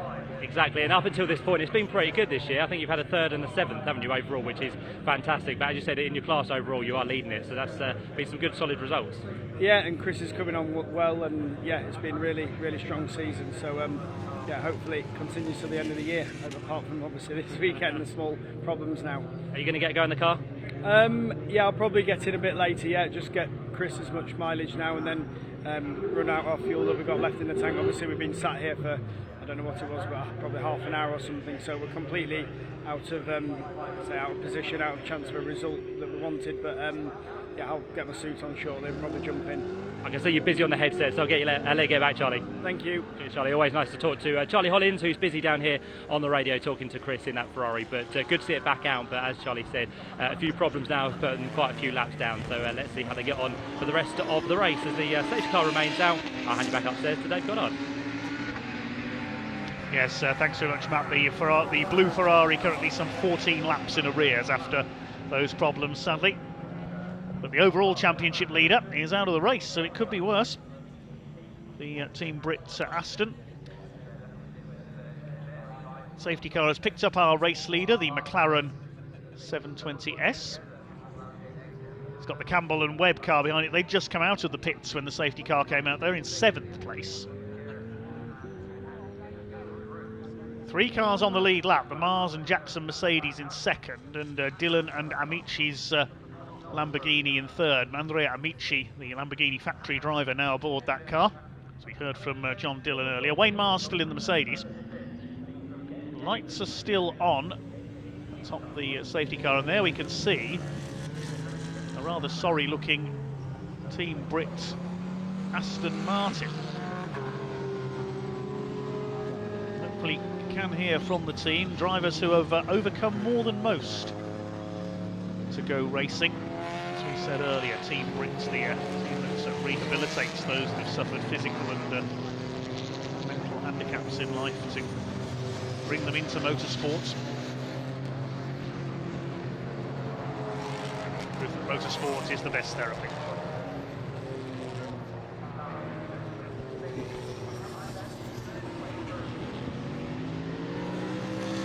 There's the blue Ferrari back out there with the Italian tricolour stripes. Lovely looking car, that one.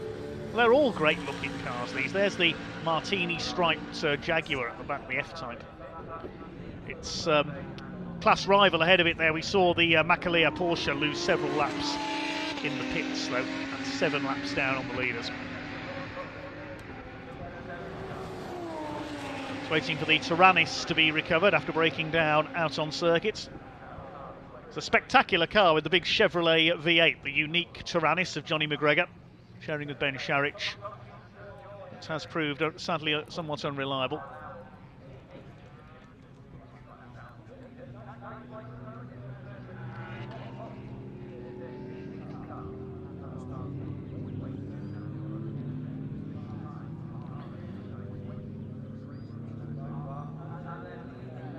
Trying to keep their tyres warm, weaving around. The 2 Lamborghinis catching up there.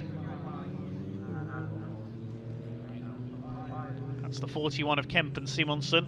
Andrea Amici at the back of the line at the moment in the 61.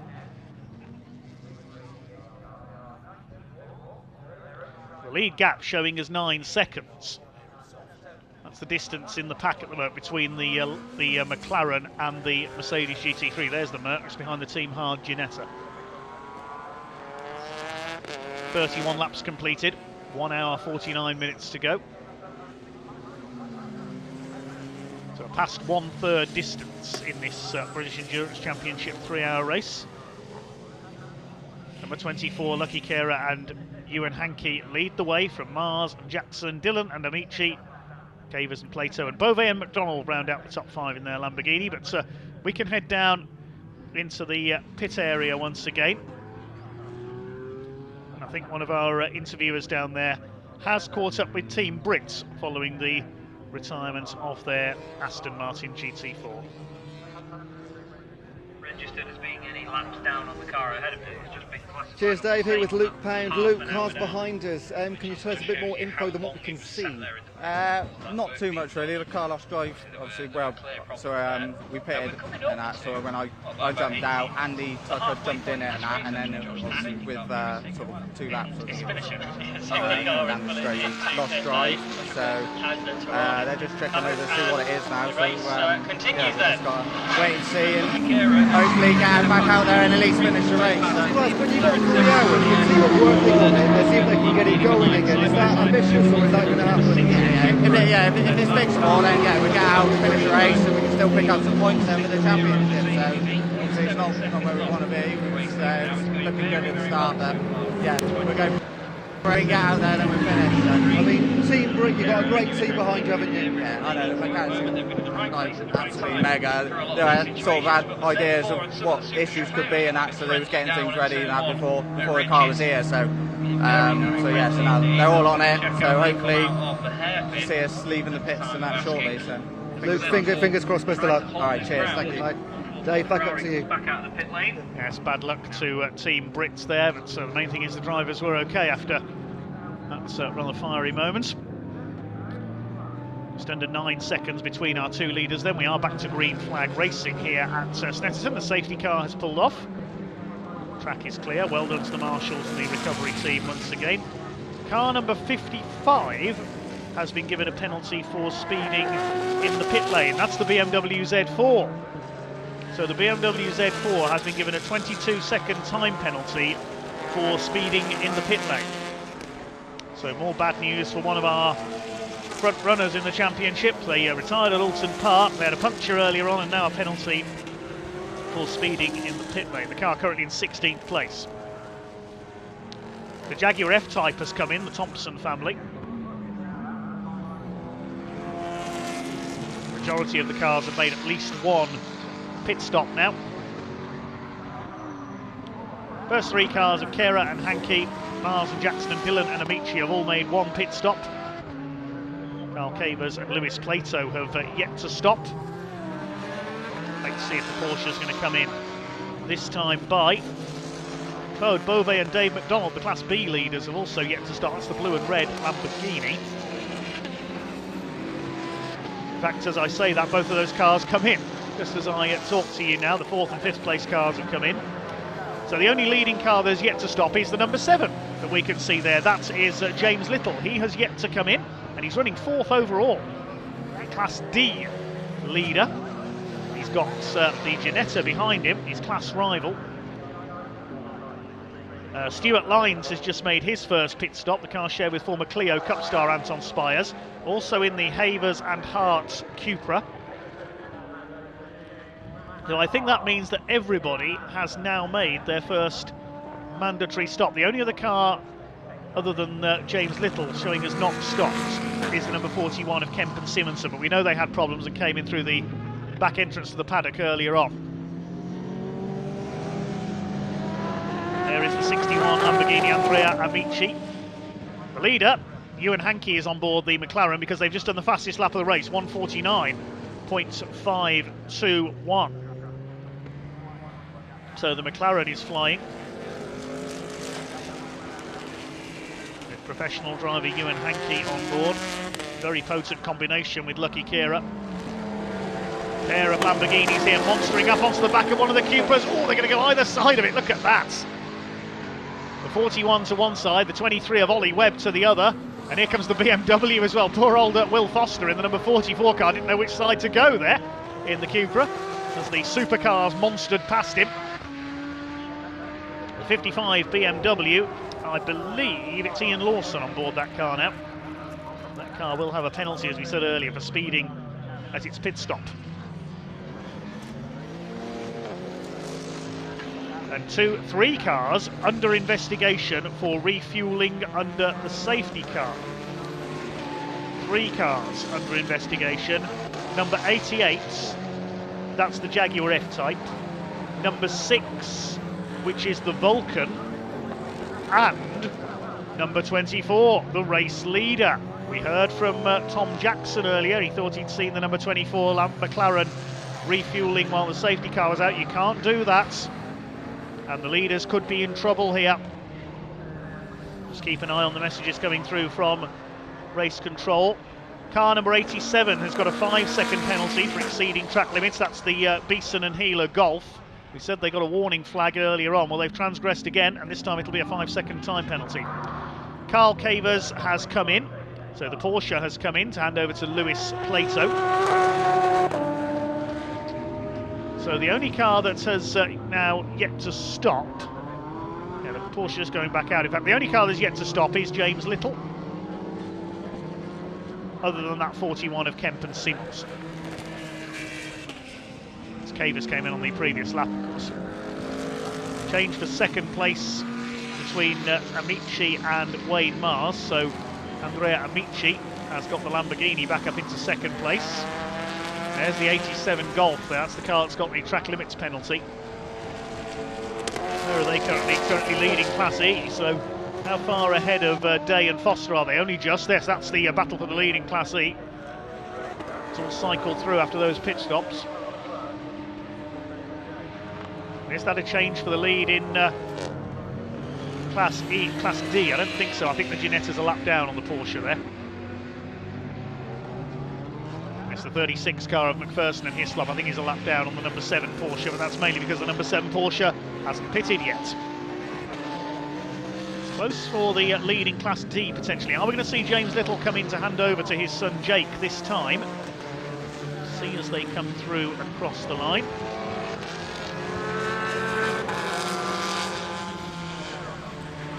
No, he goes on through.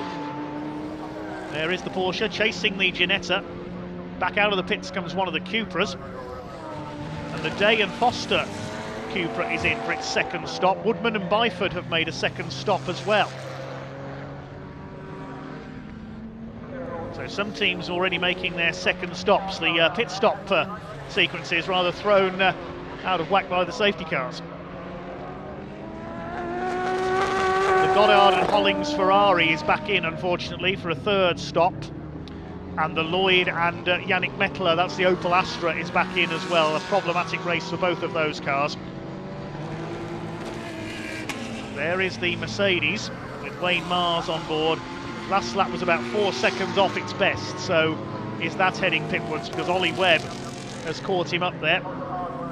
Tom Jackson is the pro driver in the Mercedes. We haven't seen him out yet. It's been Wayne Mars since the start of the race, so it wouldn't surprise me if Wayne Mars is beginning to tire a little in this hot weather, and he is probably due for a pit stop. Ollie Webb goes past him. Still Hankey from Amici, the 24 McLaren, the 61 Lamborghini.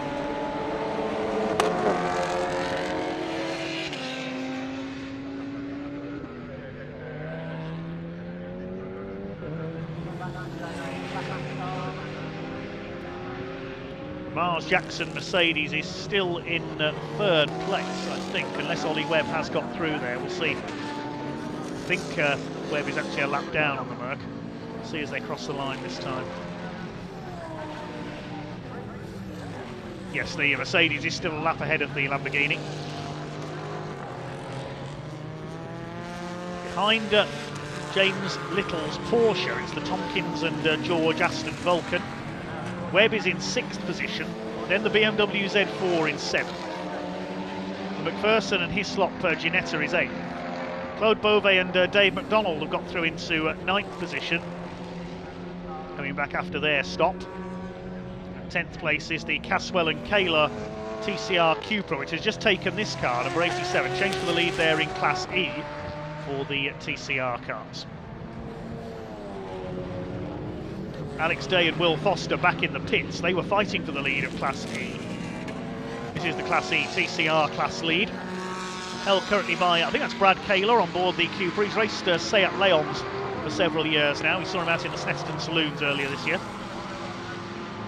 And the car that had yet to stop has finally come in. James Little to hand over to son Jake in the Class D leading Porsche. He's the last man to stop. You have to make a minimum of 3 pit stops during a 3-hour race. They all have to be taken before 160 minutes, so 20 minutes before the end of the race. Long way to go yet, of course, 1 hour 38 minutes to go.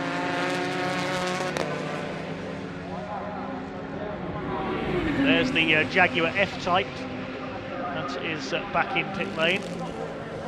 That's its 2nd stop. It's going back out though. Kemp and Simonson Lamborghini is coming now, so everybody's made at least 1 mandatory stop. There's the blue Ferrari back in once again, of Goddard and Hollings. There didn't seem to be a lot of work going on that car, I have to say. Is it race over for the Ferrari? Just the 1 Ferrari in the race, of course, with Mark Havers and Lewis Plato racing a Porsche instead. And in comes the Mercedes. I thought Wayne Mars was due for a stop. He's come in. Out he gets. Fuel goes in.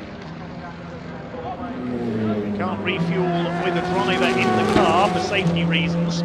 Standing by there, the mechanic with the fire extinguisher. In goes the fuel. It will be Tom Jackson who will take over.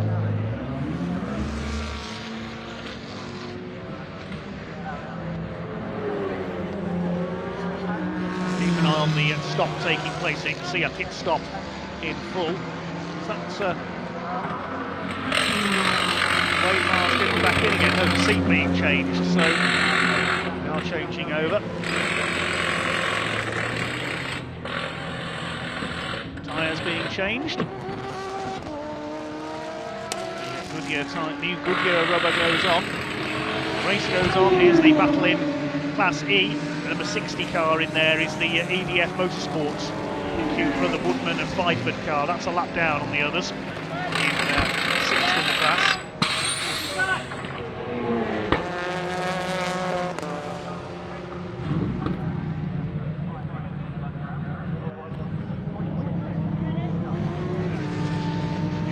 7 Porsche. Now back out on track with Jake Little on board, and the McLaren is in as well, of Kira and Hankey. So Andrea Amici will go to the lead. And 3 cars have been given 1 minute stop-go penalties for refuelling under safety car. The leader is one of them. Has just come through to us, so that's why Lucky Kira and Ewan Hankey's McLaren is back in. A 1 minute stop-go penalty for refuelling while the safety car was out. You can't do that. Same penalty given to number 6, which is the Aston Martin Vulcan of George and Tompkins, and the number 88, which is the Thompson family, the Jaguar F-Type. They all refueled while the safety car was out, and you can't do that, so they've got a 1 minute penalty. Also, car 51, which is the Carl Cavers Lewis Plato car, has been given a 52-second time penalty for speeding in the pit lane. So penalties being dished out to a number of our front-running cars here. So that means that John Dillon and Andrea Amici are now the race leaders in their Lamborghini. I'll wait to see who goes through in a second, because next in the order behind Kera and Hankey, it's the Mars and Jackson Merc and the Tompkins and George Vulcan. We know that's got to serve a penalty. There's number 63, the Havers and Harts machine there, and the hazard lights on from the Vulcan. Now, has he been informed of that penalty? He's slowing there. I think that's Matt George. Now, has that car got a problem, or is he just slowing to come in to serve that penalty? Just wait and see what's happened here. Is he going to make it as far as the pits? Yeah, there's a problem for the Vulcan, I think. No, he wouldn't be coming round to the pits that slowly, I don't think. There's something amiss with the Aston Vulcan. Another front runner hits trouble here at Snetterton. They don't call it endurance racing for nothing. White flag being shown by the marshals, that means slow moving car on circuits. The Vulcan is coming in. We can hand down to the pit lane once again. We can hear from the boss of Maximum Motorsports, running in Class E. Of course, is the man from the West Midlands, racing the TCR Golf this weekend, Stuart Lyons.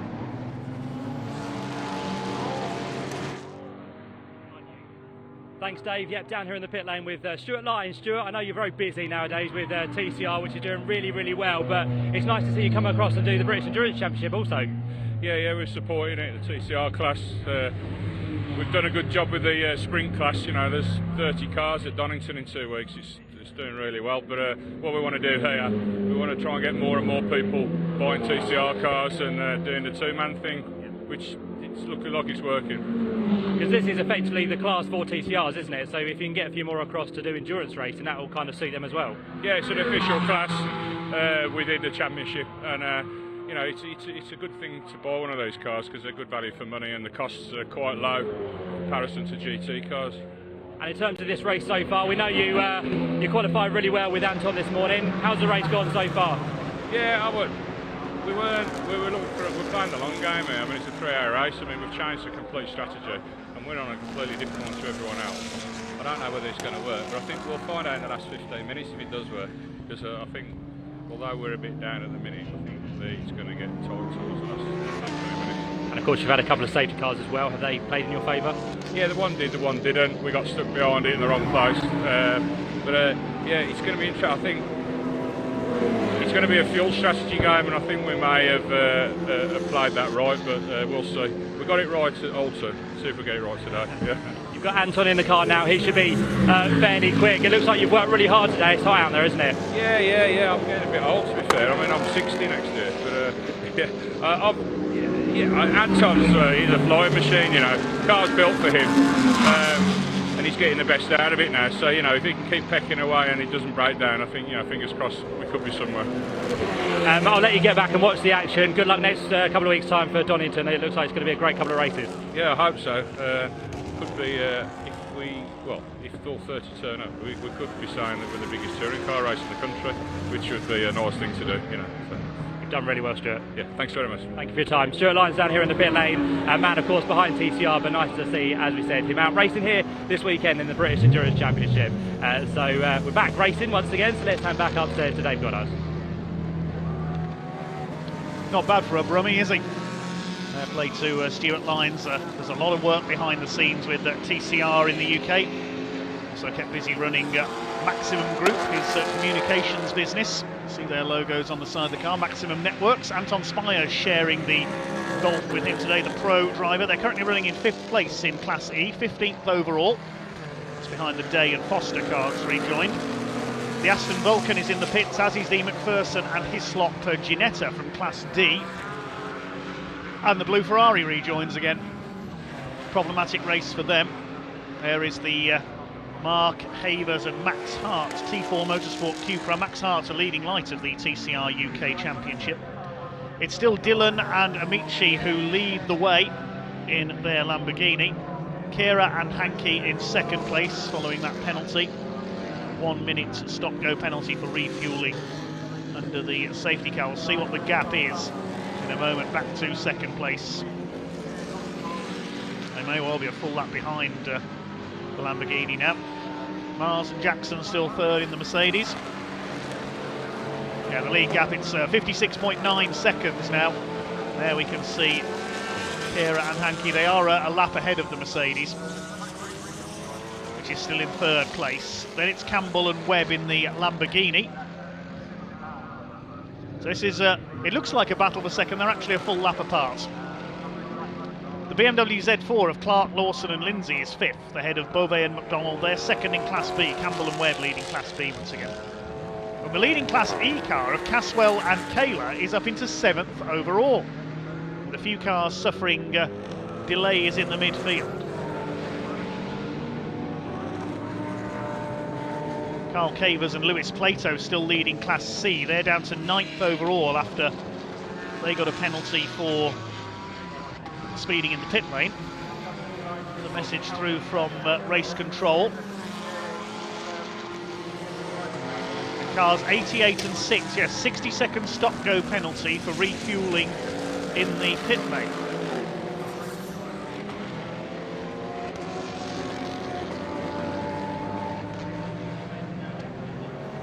See the concentration there, even when drivers are not in the car. That's Ian Lawson, I think, from the BMW Z4 crew.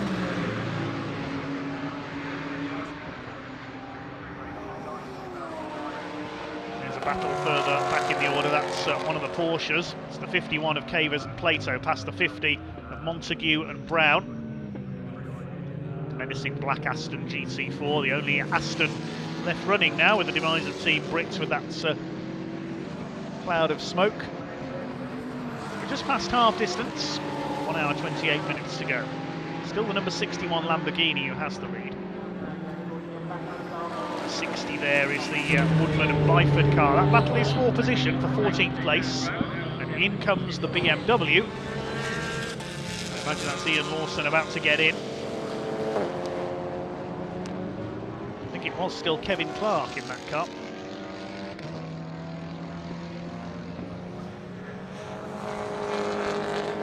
Still just a couple of cars out of the race, the Tyrannus, the Team Brit Aston Martin and Peter Erscheg and Marcus Clutton's Porsche. 25 cars I think it is still running. 23 cars, sorry, still running.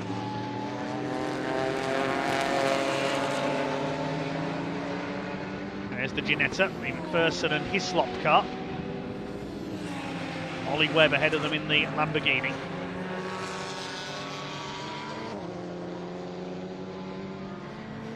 7 in between the two of them. That's James and Jake Little in the Porsche.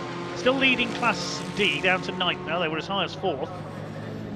Caswell and Kayla have come in the Class E leading Cupra.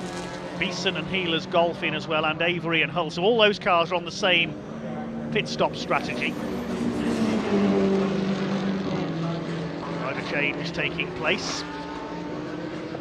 The BMW pits of IMG Sport. Ian Lawson gets in. That squeezes in there.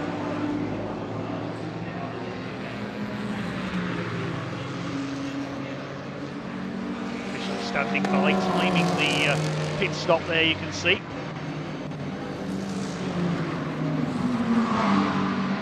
.120 seconds is the pit stop time.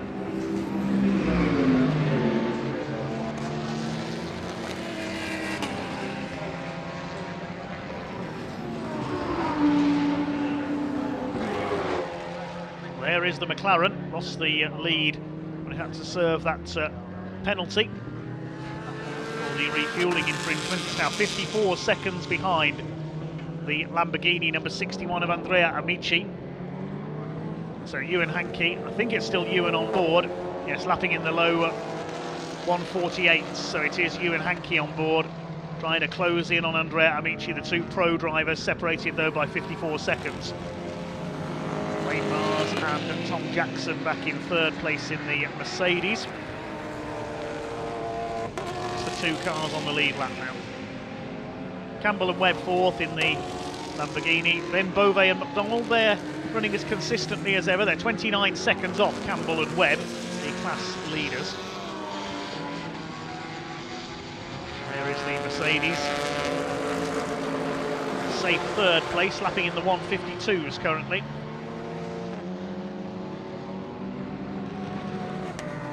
There's number 51, leading Class C.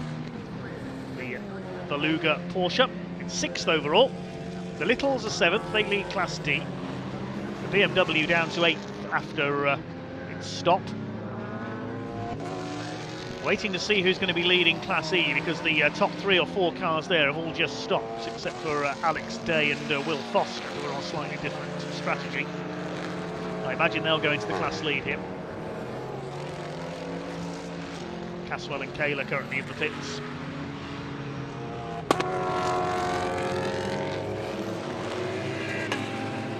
With the penalty for the 88 car for the Thompsons, the Macaleers are now back in the lead of Class F for their early problems.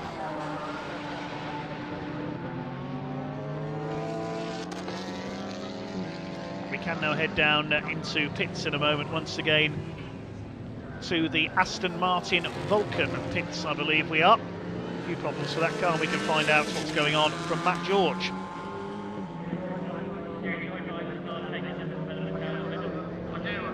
Yeah, down here in the pit lane with Matty George. Matt, you've jumped out in the Aston Martin, it's in the garage. What seems to be the problem?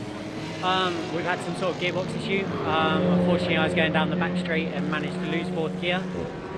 No idea why at the moment. As I'm sure the world is aware, it's a very special car, and it's also the very first car that's done this level of mileage. So we are the guinea pigs for absolutely every issue. So we're finding a lot of new things, and unfortunately today wasn't our day for the majority of the race, to be honest. We were making up really good positions. I think we got back to 5th from 24th, and then just another thing. But we tried to put on a show, cut short unfortunately, but on to the next one, I suppose. Did you get a chance to drive the car? Yeah, I was in the car when it broke. Yeah, I got in the car in 25th and we were up to 5th, so was really happy with my stint. Annoyingly, we were only 3 minutes away from a pit stop as well, so I'm not sure it would have made any difference, but it's still a bit annoying. It must be an absolute privilege to get the call to drive a car like this. Yeah, massive privilege, huge shock, as you can imagine. Woke up 7 o'clock this morning and got the message to say, can you please race my car for me? It took me ages to decide whether I wanted to do it or not, to be honest. I was having an ahhing. It was an instant decision. It's not every day you get to drive such an incredible car at a lovely Snetterton in the sunshine. So yeah, it was an amazing day until right now. Well, hopefully you get back in the car at some point later in the year, but what are the plans for you in 2022? I will be back on the Brit car grid. Until then, I'm not going to say too much more at the moment, but yeah, you will see me on track again. Well, it's nice to have you here this weekend. Good that you're going to come back and join us once more. I'll let you get back, Matt. Enjoy the sunshine and enjoy the rest of the race. Great, thank you very much. There we go then, Matthew George out in the car unfortunately for that Aston Martin with the problems, and Stephen Tompkins, his teammate, also a little bit despondent with that as well. But great to have the Aston Martin back, and hopefully you'll see it next time out at Silverstone. Back to you, Dave. So gearbox failure, sadly the reason for the retirement for the Aston Vulcan there. Looks like that is out of the race, but we heard from Matt George there. It really was a last minute call up. Gleb Stepanovs, the Latvian driver, had to withdraw from the race this morning, and Matt George was literally called up a couple of hours before the meeting got underway to get him in the car. Here's a battle in Class E. This is the Nick Hull, Richard Avery Cupra being chased by the Maximum Motorsports car. Stuart Lyons and Anton Spires. Spires on board at the moment. This is for position. It's for 4th in Class E, and the Golf goes through. The Palmer's. Looks like we saw the blue Ferrari slowing again. That car still with problems. The Hollings Goddard car. There is Anton Spires. It's Renault Clio start. Now ahead of the Nick Hull and Richard Avery car. I think it's Nick Hull on board that car. The Porsche racer. This is for 12th place overall. Class E cars up there with the more powerful machines. Class E currently led by the Jonathan Beeson George Healer Golf. That's in 9th overall. That's despite that penalty earlier on for exceeding track limits. They got a 5-second penalty. There's the number 61. There's our race leader. Haven't forgotten about them. Ginetta just moving out of the way there to let the quicker runners through, I think. The McPherson and Hislop car.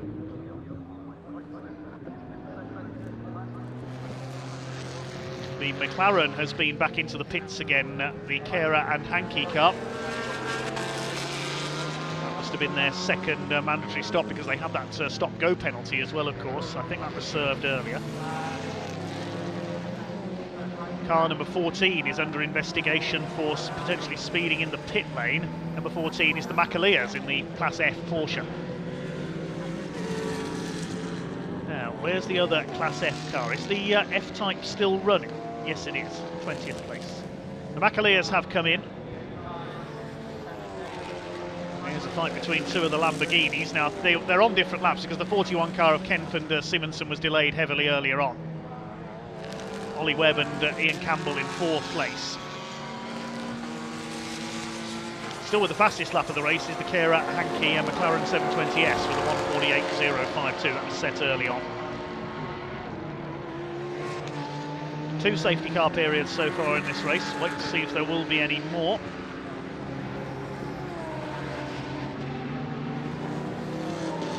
Dillon and Amici Lamborghinis leads now by a full lap ahead of Mars and Jackson. They've only made 1 stop so far. The Mercedes has stopped twice, the McLaren has stopped 3 times in 3rd, and Campbell and Webb are 4th, Beauvais and McDonald 5th.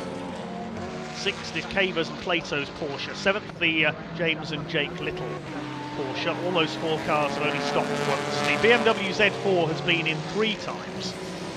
I think that's 2 mandatory stops and plus that stop with the puncture earlier on as well.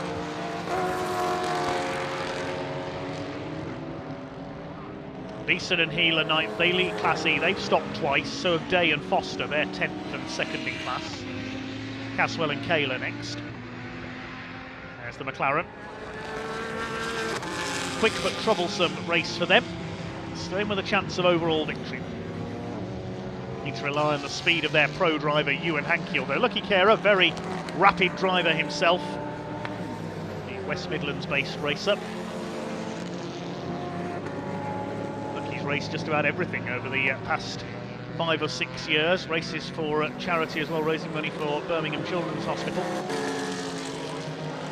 Ewan Hankey, the professional GT racer. It's been 5 minutes to me since Ewan was racing karts.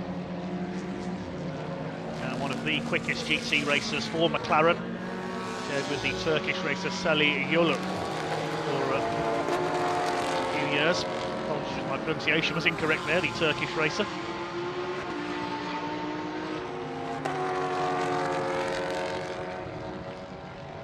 One hour 17 minutes of this race still to go.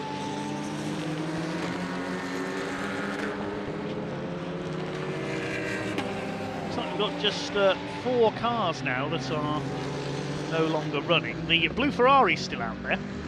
We've lost the Ersheg Clutton Porsche, the Pound Tucker Aston Martin, the Tyrannus of Sharich and McGregor. We saw that broke down and that's not rejoined. And of course the Aston Vulcan now out of the race with gearbox failure. There's the Mercedes in 2nd place. Full lap behind the race leading number 61 Lamborghini. John Dillon and Andrea Amici. It looks like they're heading for victory for Scott Sport, but there's a long way to go yet. Things could all still change.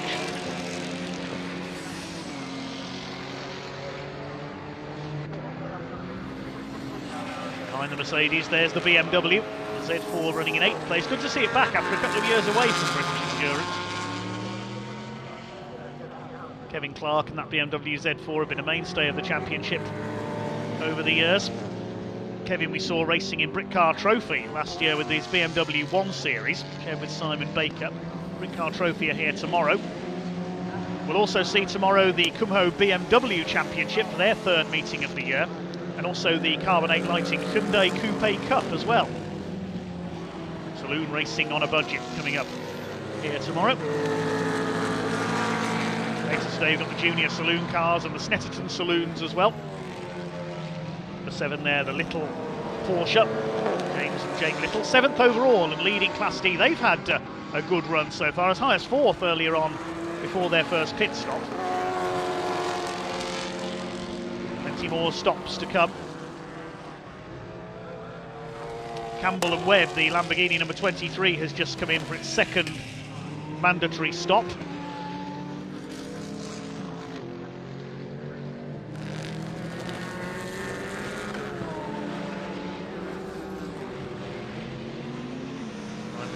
Enjoying a Saturday afternoon in the sunshine here at Snetterton. Here's your leader, Andrea Amici. Is that car slowing down? It does look a bit slow there, coming out of Nelson's into the bomb hole. That's Andrea Amici. Yeah, he definitely looks a bit slow through there. Wait and see. Is he going to come into the pits this time? The race leader.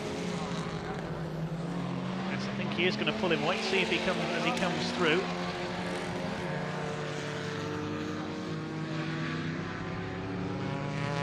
Yes, he has come in, so perhaps was running a little short of fuel there. Made it to the pits. Wait and see if that is a problem, whether he was just running a little low on fuel and was slowing to come in. So this could give Mars and Jackson the lead in the Mercedes. They were a lap down in second place. They were 10 seconds clear of Kira and Hankey in the McLaren.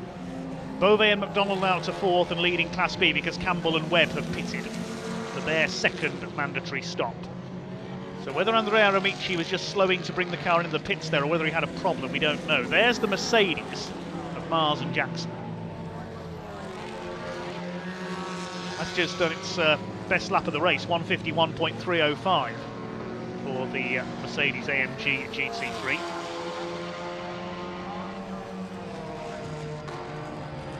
Through Murray's.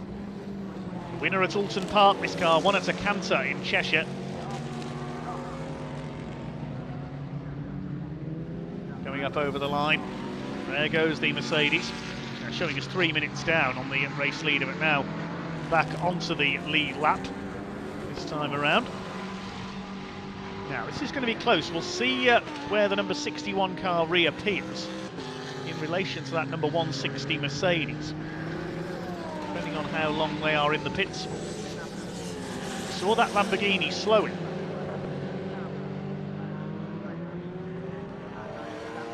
There's the Ginetta. That's the Michael McPherson, Josh Hislop car. Then the number 22 TCR car. There's the Mercedes just ahead of the blue Ferrari.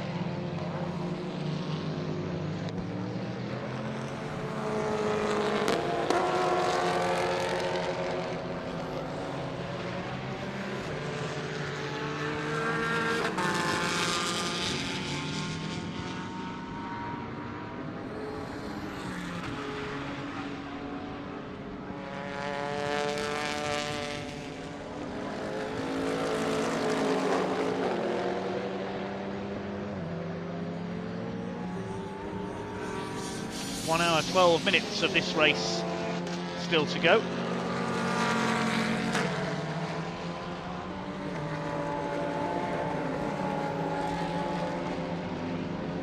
Lamborghini still in the pit lane, so it's as though the Mercedes is about to take the lead.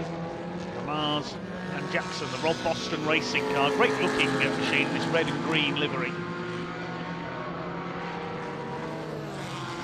Find out from our interviewers, Matt and Ewan down there in pit lane, if there is a problem with the number 61 car, because it did slow on its way into the pits. I thought it might be just running a bit low on fuel, but we'll wait and see as the Merc goes through. It takes the lead.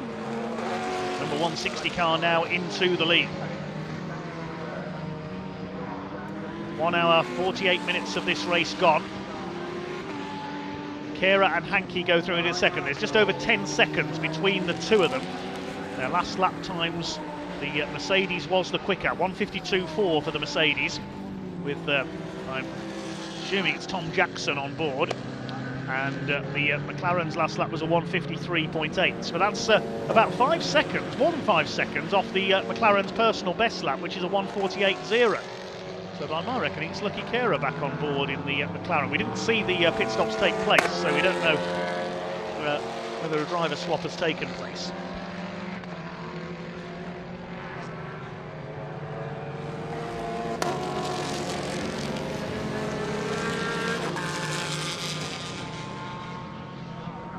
The Dillon and Amici car is still in the pits. So I think the 61 car is in trouble. And tell me it's another gearbox problem. Up to fourth now, with the Campbell Webb car having stopped, is the Claude Beauvais David McDonald car. That's leading Class B now. And then we've got the number 51, the Carl Cavers Lewis Plato Porsche. Ahead of Campbell and Webb. Then James and Jake Little leading Class D. They're having a great consistent run up there in 7th place. Then the BMW Z4, 4th in Class A, the Clark Lawson and Lindsay car with Ian Lawson on board. 9th is the Class E leader, the Beeson and Healer Golf. Rounding out the top 10, Caswell and Kaler's Cupra. Number 23. Great to have Ollie Webb here. Car's made 2 stops. Just rejoined, I think it's Ian Campbell back on board, but I'm not 100% on that. There's the number 19 Lamborghini. They're about to go up into 3rd place, I think. Leaders have gone over the line, 10.5 seconds between the two of them. So number 19 up into 3rd place now. Yes, Dillon and Amici still in the pits. We're waiting to see if we can get hold of the team down there, the Scott Sports team.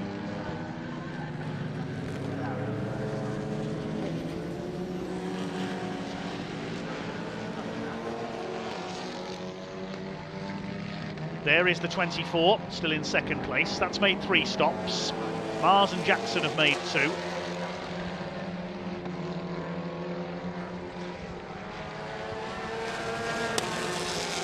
There goes your leader into the Bentley Straights on his 52nd lap of the Snetterton 300 circuit in the Norfolk sunshine.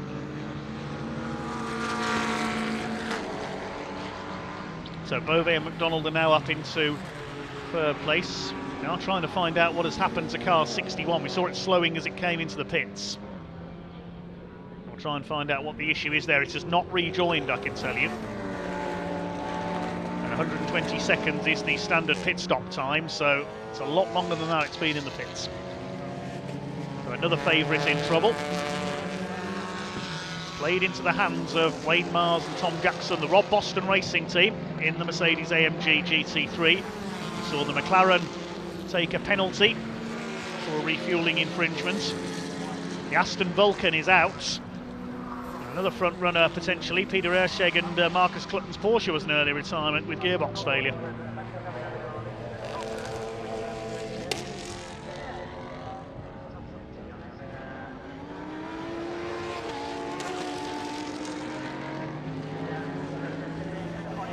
Lead gap is down to 8.2 seconds. So the Lamborghini is being, the Mercedes is being closed down by the McLaren. There's the Lamborghini in 3rd place, Beauvais and McDonald. They've been one of the most consistent runners this year. Bit of a rivalry today with Campbell and Webb. They're back up to 5th now, 30 seconds behind the Cavers and Lewis Plato Porsche.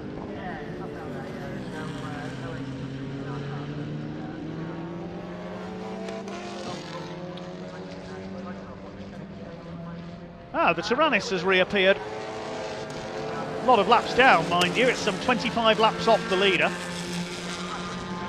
And also, I've noticed that both of the Class F cars are in pit lane. The Jaguar F-Type and the Makalia Porsche.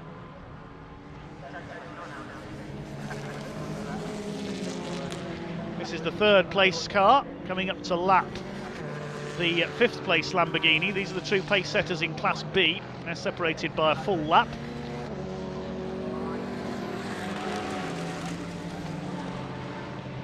The little Porsche, James and Jake Little's number 7, is now back up into 6th overall. They're having a great run, leading Class D. Still in front in Class E is number 87, Goff. Well, there is the car that was leading. There's some very worried faces down there. It looks like this could be another front runner into retirement. What a great shame, because for both John Dillon and the Italian Andrea Amici were setting some great pace in there. We'll try and find out what has happened. That is such a shame for the Scott Sport team. They won here with the Ferrari of John Dillon last season in the rain. The lead gap is now 8.1 seconds between the Mercedes and the McLaren. There is the McLaren 720S GT3, Lucky Kera and Ewan Hankey, past the Alex Day, Will Foster Cupra.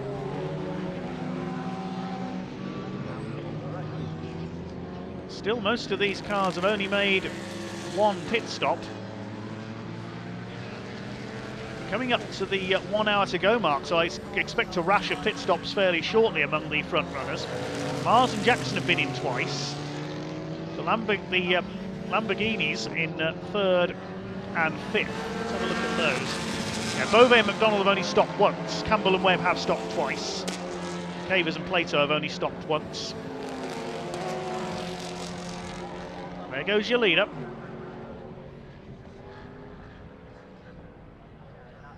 The Mercedes was off the pace slightly early on, but it's not all about out-and-out speed. It's not called the British Endurance Championship for nothing. In a race like this, survival is the most important thing.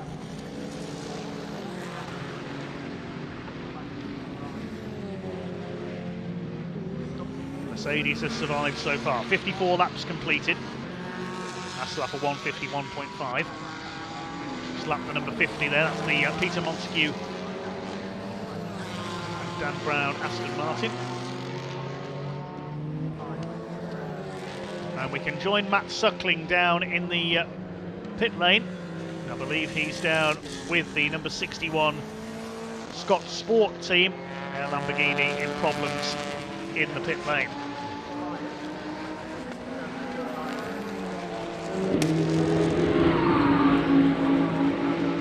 Yeah, as you rightly said, Dave, the number 61 Lamborghini was slowing into the pit lane, and unfortunately it hasn't gone back out to the circuit. We've got Andrea Amici down here. Andrea, real shame for the car. Tell us what's happened.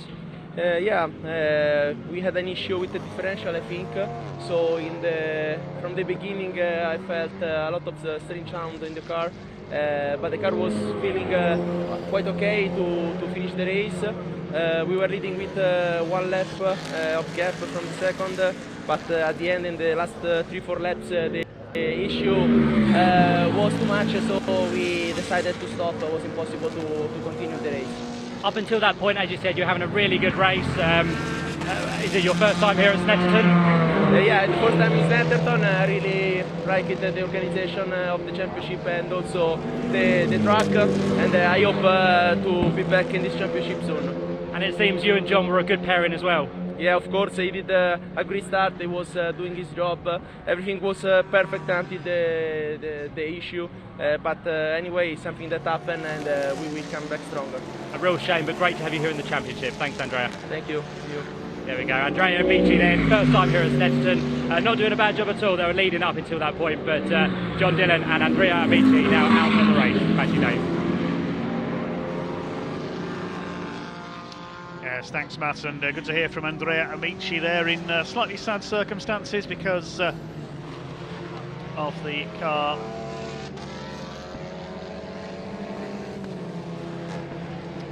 suffering differential problems, and is sadly another front runner to have hit problems and drop out of the race. The Cavers Plato Porsche has just come in to make a pit stop. They were in 4th place ahead of the Campbell and Webb car. And Let's have a look at the lead gap. It's down to 6.1 seconds. The Kira and Hankey car.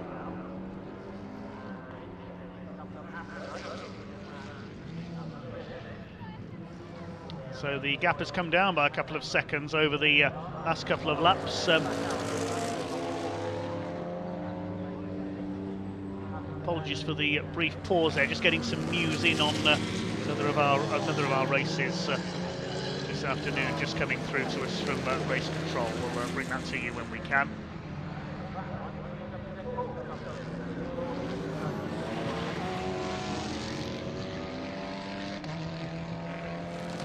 So the 160 Mercedes of Mars and Jackson continues to lead as we come up to the 2-hour mark in this MSUK British Endurance Championship race. Having completed 55 laps, they are 6.1 seconds clear of Lucky Kira and Ewan Hankey in the McLaren 720S. There is the McLaren through Murray's. See what the gap is as they cross the line this time through. The Mercedes goes over the line. About to reach the 2-hour mark. The gap was 6.1, it's 6.0 this time, so they've gained just very slightly. Claude Beauvais and Dave McDonald are third, and they lead Class B in their Lamborghini Super Trofeo. There it is, the blue and red car. And in fourth place, Campbell and Webb. Lead Campbell and Ollie Webb in their Lamborghini Super Trofeo. Fifth place, James and Jake Little. That car's run perfectly so far. They lead Class D in an excellent fifth overall. And the other Valuga Porsche is in sixth place, the 51, leading Class C, Carl Cavers and Lewis Plato. They've just made a pit stop. Seventh is the Class E leader, Jonathan Beeson and George Healer in their VW Golf TCR. You see that car up ahead there going into Hamilton's. In eighth place, it's the Caswell and Kayla TCR Cupra, second in Class E. Ninth is the Day and Foster Cupra. And rounding up the top 10, the BMW Z4, that has just come into the pits. The Clark, Lawson and Lindsay BMW Z4 for ING Sports. That's your top 10 with 1 hour of the race to go. Plenty of chance for changes to happen as yet though.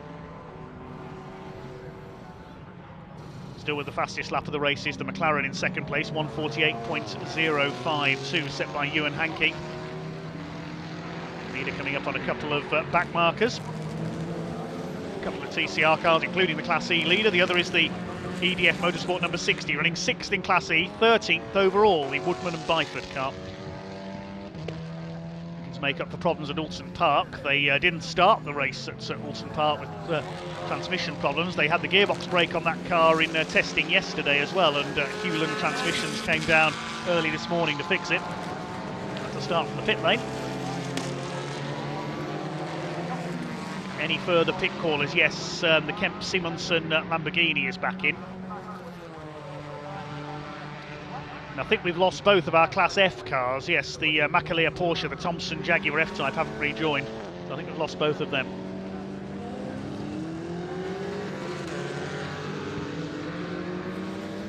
There goes the number 66, that's the Opel Astra TCR. It's still going.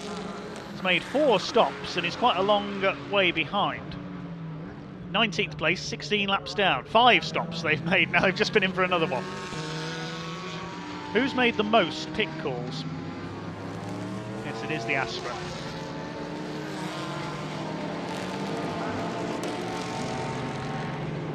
Lead gap is coming down. It's now down to less than 3 seconds. We pick up the McLaren there of Kira and Hankey. There is the leading Mercedes. There is the McLaren. Now you can see the gap clearly. That McLaren is catching the Mercedes AMG GT3. There's the gap last time through, 2.865 seconds it's down to now. So despite that penalty earlier on, by the look of things, the McLaren is catching up. Both Beauvais and Dave McDonald, they're in third overall, leading their class. They're a lap down on the 2 Class A leading cars.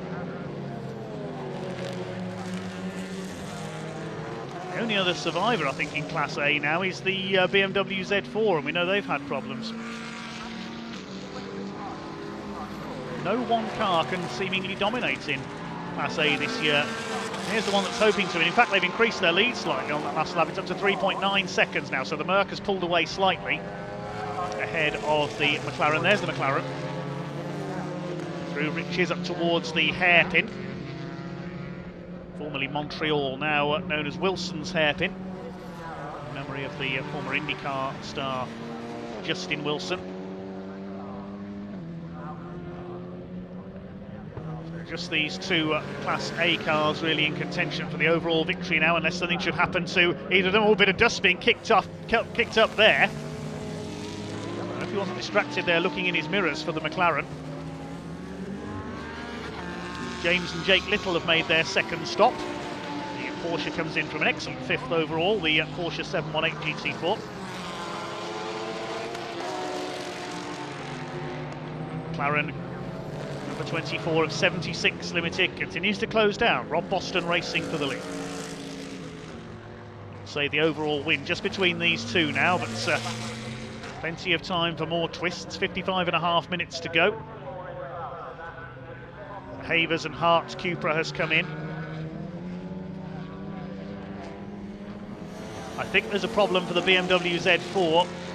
That has gone out and only done one lap and then come back in again. So there's problems for the IMG Sports number 55 BMW Z4. There's the number 7 car in. It's the Beluga Porsche. Nice change for them. Their other car is back up into 5th overall, the number 51 in Class C. So Beluga are on for a double class win for their Porsches, classes C and D. There goes the leader. The gap is back down to 3 seconds. Still the Mercedes leads it. I'm reminded of a 4-hour race I covered here a few years ago at Snetterton in similar conditions to this. It'll be about 6 years ago now, when the battle was similar to this between Mike and Anthony Wilds in their Ferrari and the Renault RS01 of Nick Holden. Were fighting similarly to this for the victory, and everybody else a lap down, including the Spanish pairing of Javier Morcillo and Manuel Cintrano in their Mosler. Merc flashing its headlights at the back markers there. So they need to up their pace. They know they need to up their pace. They can see the McLaren behind them and the blue Ferrari slowing again. Was he just slowing to let the leader through there, perhaps? Or has he got a problem again? No, the leader zipped through. The gap was 3 seconds. I think it's going to be less than that. Oh, there's a TCR car ahead of the leader there. That's the Maximum Motorsport Golf. Every time the leader encounters a back marker, this is letting the number 24 close in a little.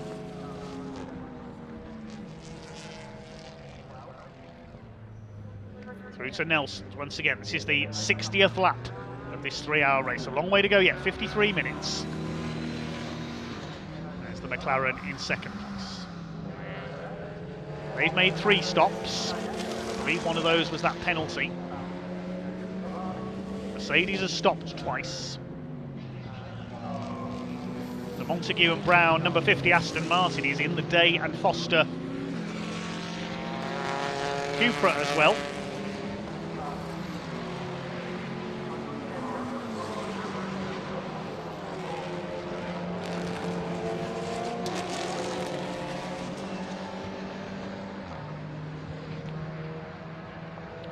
Another consistent run for Claude Beauvais and Dave McDonald. They're in a fine 3rd place overall. They're the points leaders in Class B. Looking to extend that. They are 9th overall in the points. It's the Blackthorn Lamborghini. There are the leaders. The gap came down that time through. They took half a second out of the lead.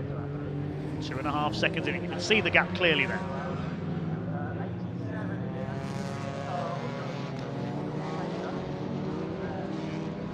Change in Class E with the Lions and Spires Golf making up a place with Day and Foster having made a pit stop.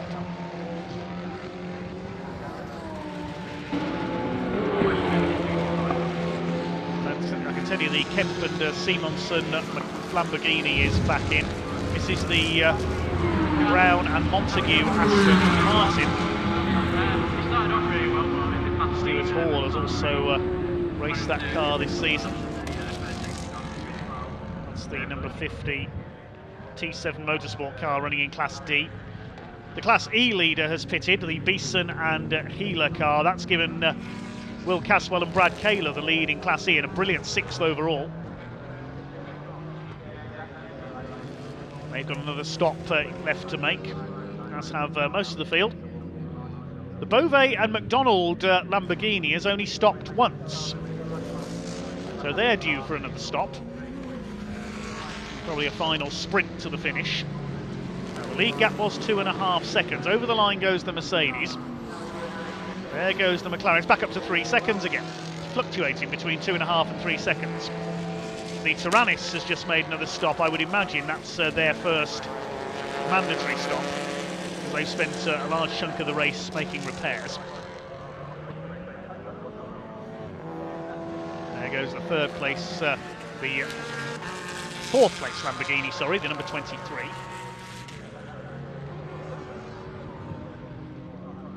There's the Ginetta in Class D. They're second in Class D, a long way behind Jake and James Little. Third in Class D is the Montague Brown car that we've just seen make a stop.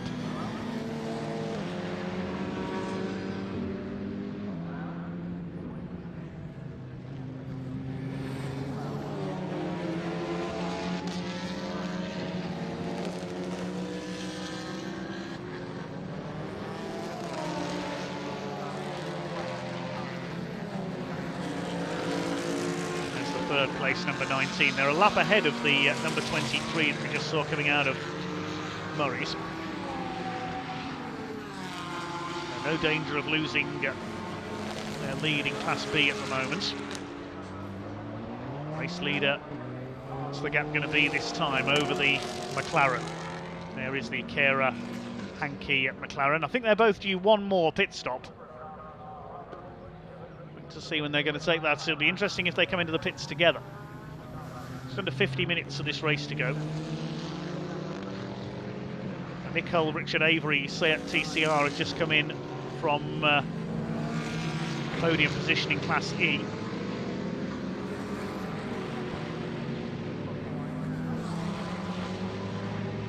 Over the line they go, and the gap is now 2.6 seconds. To really push on here, but the Mercedes is responding every time. You can see the McLaren there in their mirrors. Through the hairpin they go, and yes, the McLaren is definitely slightly closer this time.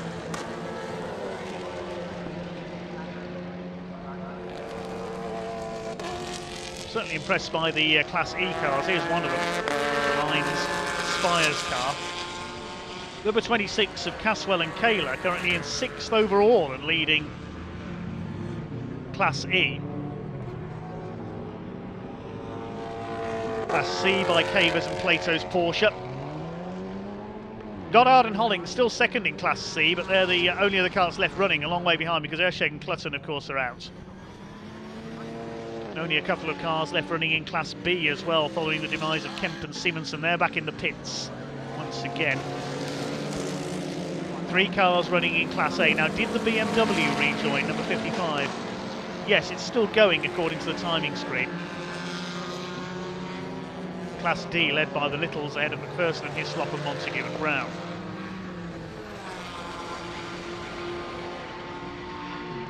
There's Carl Cavers and Lewis Plato. Looking good in Class C. And the 2 Lamborghinis have come in, number 19 Beauvais and McDonald for their second stop, Campbell and Webb for their third. So a slightly different pit strategy being followed here by Beauvais and McDonald. And it looks like the Mars and Jackson car as well. So they've made 2 stops. They're leaving their third a little later, as will the number 19 car. Lead gap is 2.5 seconds once again. Is the McLaren going to turn up the heat a little here and try and really close down the 160 Rob Boston Racing entry?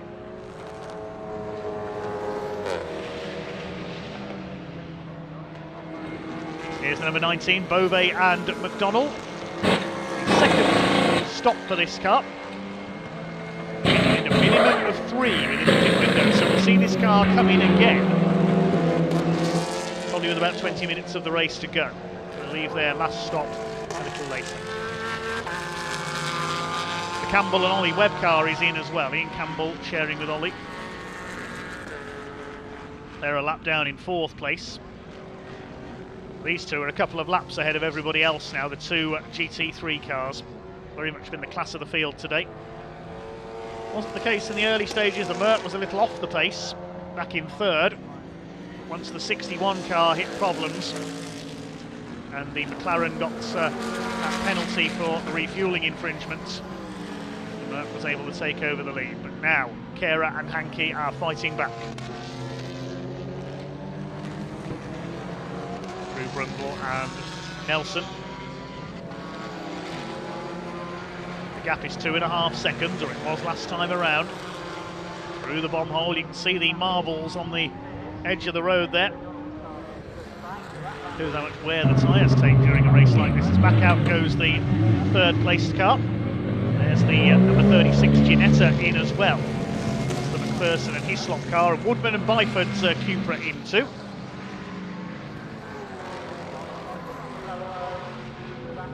BMW Z4, 3rd place in Class A, but in 15th overall, some 8 laps in arrears after problems earlier on. There was a puncture that delayed that car in the early stages. Leader laps one of the TCR cars, the Golf of Beeson and Healer. There's the 2nd place round. The gap was down to just over 2.1 seconds that time through, so the lead is being ground down slowly but surely.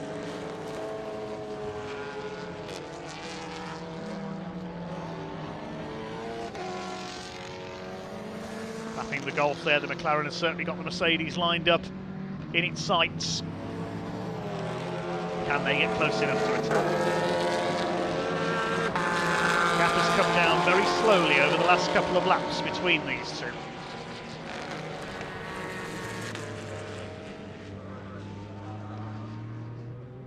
Beauvais and McDonald have just rejoined. They could lose 3rd overall here to Cavers and Plato, possibly. They were together with the Campbell and Webb car when that car came out after its 3rd stop. That's just been in as well. 2 Lamborghinis pitted together.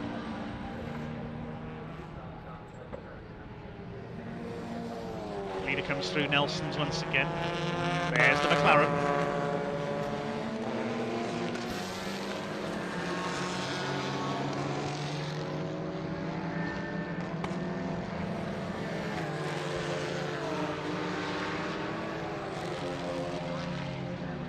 Class E is now led by Caswell and Kayla. They've just come in, and the Cavers and Plato Porsche is in as well. That's for their 3rd mandatory stop. There's the other Porsche, the Little family. They're going to leave their last stop later than others.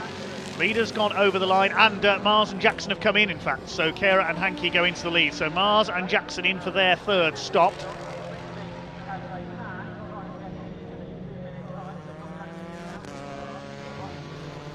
There is your new race leader. I'm not sure if the McLaren has got to make another stop. It's shown as having made 3 stops on the timing screen, but I'm not sure if one of those was that stop-go penalty for the refuelling infringement, so they may have to make another stop here. We'll wait and see. If not, it's surely going to be Lucky Kera's 2nd win of the season. The first came with Lee Frost at Silverstone in his Lamborghini. We can hand down to the pit lane with Matt Suckling in just a moment. He's down in the number 23 M-Tech pit, and he's talking to Ian Campbell.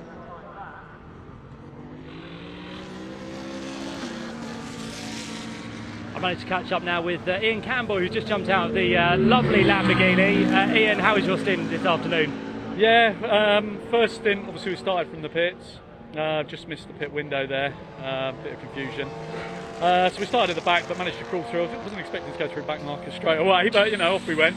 And I think we came in 4th after the first stint. Then Ollie took over, done a great job. We've made all our pit stops now. Just got out of the car. Yeah, car's good. Hot in there. Yeah, really hot. You'd like to set yourself a challenge this afternoon. Was it just a kind of miscalculation not to get to the end of the pit lane in time? Yeah, we thought we had another minute, but it is what it is. So, you know, no grumbles from us, just get on with it. So that's what we're doing. The car obviously I've been driving McLarens, so to drive the Super Trofeo, it's a bit different. It's a lot more mechanical, shall we say. But you just got to adapt to it, adapt your driving style. It's good fun though. Is this your first time in it? It's my car that used the track. It's never been raced, so it's the first time it's been raced, and it's the first time we practiced yesterday. So yeah, we're happy. Not going too bad at all. I did see a slight spin over there at Coram. Who was that? It wasn't me, so it was Ollie, yeah, the pro, brilliant. No, to be fair to him, there was a bit of carbon fibre or something on the track. He didn't want to hit it and get any pickup on the tyres, of course, so he darted out, but doing so he went on the dirty line and it spun him out a few times. What's it like to have Ollie on board? Yeah, I mean, I've raced with Ollie for a couple of years now, and in different championships, and when I was doing track days and things like that, Ollie was my coach. So yeah, he's been around for a while now. We've probably been working together for the last 5 years, but he's a good guy, and he pushes me. He always picks up the mistakes, that's for sure. Is he in the car now to the end? He is.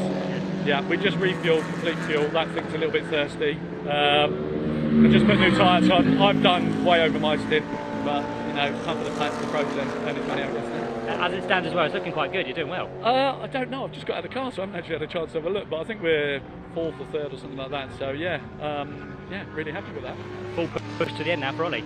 Absolutely. He's got a full send, as they say. I think he'll be reasonably conservative on the tyres, because the tyres on this car, they peak and then they do trough, but then they come back as the weight goes on the fuel.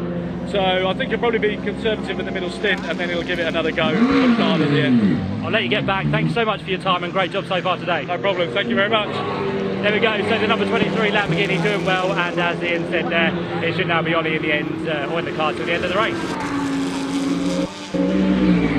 Well, to answer Ian Campbell's question, the car currently in 4th place, but more importantly, there you see the McLaren has made its final stop. I was right, it did have another stop to make, and it's rejoined just behind the Mars and Jackson Mercedes. So they made their stops a lap after each other, one after the other. The Merc was in first, then a lap later the McLaren. And now it looks like it is going to be a 40-minute race to the flag between the two of them. The McLaren rejoining just behind the Mercedes of Mars and Jackson there as you came out of the interval. I'd suspect it's going to be the two pros in the cars to the end of this, Jackson and Ewan Hankey, for the final sprint for the line. I can't confirm that at the moment who is in the two cars, but I would imagine that will be the case. There they are, heading out through the left as Hamilton up towards Oggies. The Porsches there, James and Jake Little's car in the way. He'll move aside, let the leader through, I'm sure. Yes, he does so. Car still with one stop left to make, as has Beauvais and McDonald. We'll see them go right to the end of the pit window. I think the pit window closes with 20 minutes of the race to go.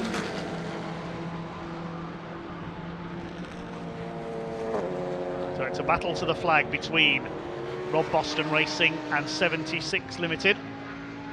There's Beauvais and McDonald. They are still in 3rd place, about to be lapped by our two pace-setting cars. There's about 1 minute 27 between Beauvais, McDonald and Ollie Webb in 4th place in the number 23.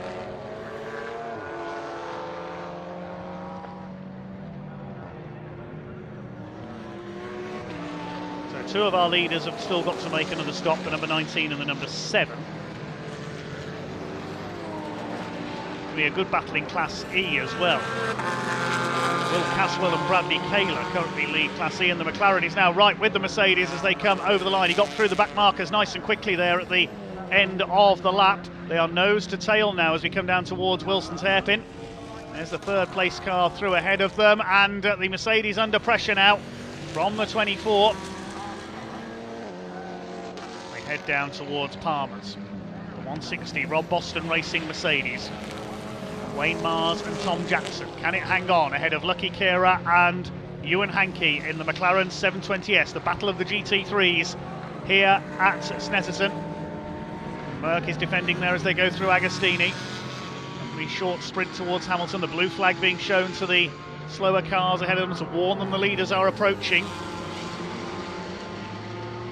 37 minutes of this race to go. It's going to be a long battle to the flag between these two. McLaren is all over the Mercedes here, and they've got a TCR Cupra ahead of them. The Hull and Avery car moves aside. Leaders swarm their way by. They're coming up to lap the third place car as well, the Beauvais McDonald Lamborghini, and to the inside goes the McLaren as they come into Brundles. This is it for the lead. He goes through. Superb. The 24 car goes through. Mercedes was just a little bit wide on the entry there to Brundles, and the lead changes once again. The McLaren back in front. Well, it was asking a lot of the Mercedes. You know, it's not as quick as the McLaren, and now the 24. I suspect it's Ewan Hankey on board, barely rocketing clear of the Mercedes. You can see there.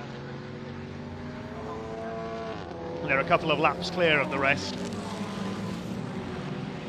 So it's looking good for the 76 Limited McLaren. It's looking good for Lucky Khera for his second win of the season. Coached and co-driven by Ewan Hankey, and somebody kicking up the dust there. Was that the leader, or was that the third place car as they were lapping it? It was one of the two. They've survived it though.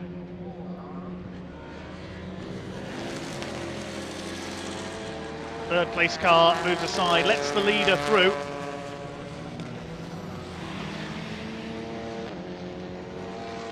Towards Agostini we go then. Lights flashing from the Mercedes to warn the Beauvais McDonald car, the leader. The second place car is coming up to lap the third place car, I should say. 35 minutes of this race to go. An up and down season for Lucky Khera. Failed to start in round 2 at Alton Park after accident in practice with the Lamborghini.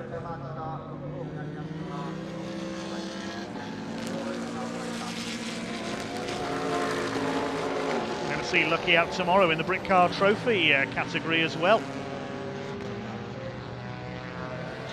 Trying something different. We'll be racing hopefully with Lee Frost in a BMW tomorrow. Lee will be free to compete tomorrow. Busy with other commitments as we heard earlier today.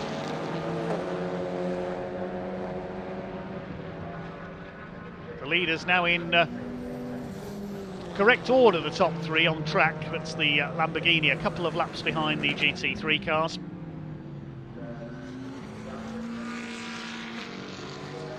Well, now things have settled down again on track. We can head back down to pit lane.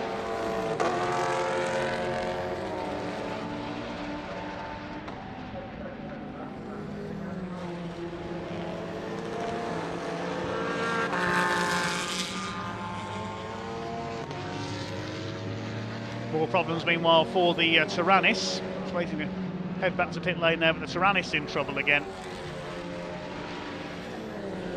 Not been a happy season for Johnny McGregor and Ben Sharich in that V8 engine number 3. Hopefully he can make it back to the pits. It's already brought out the safety car, one stack car.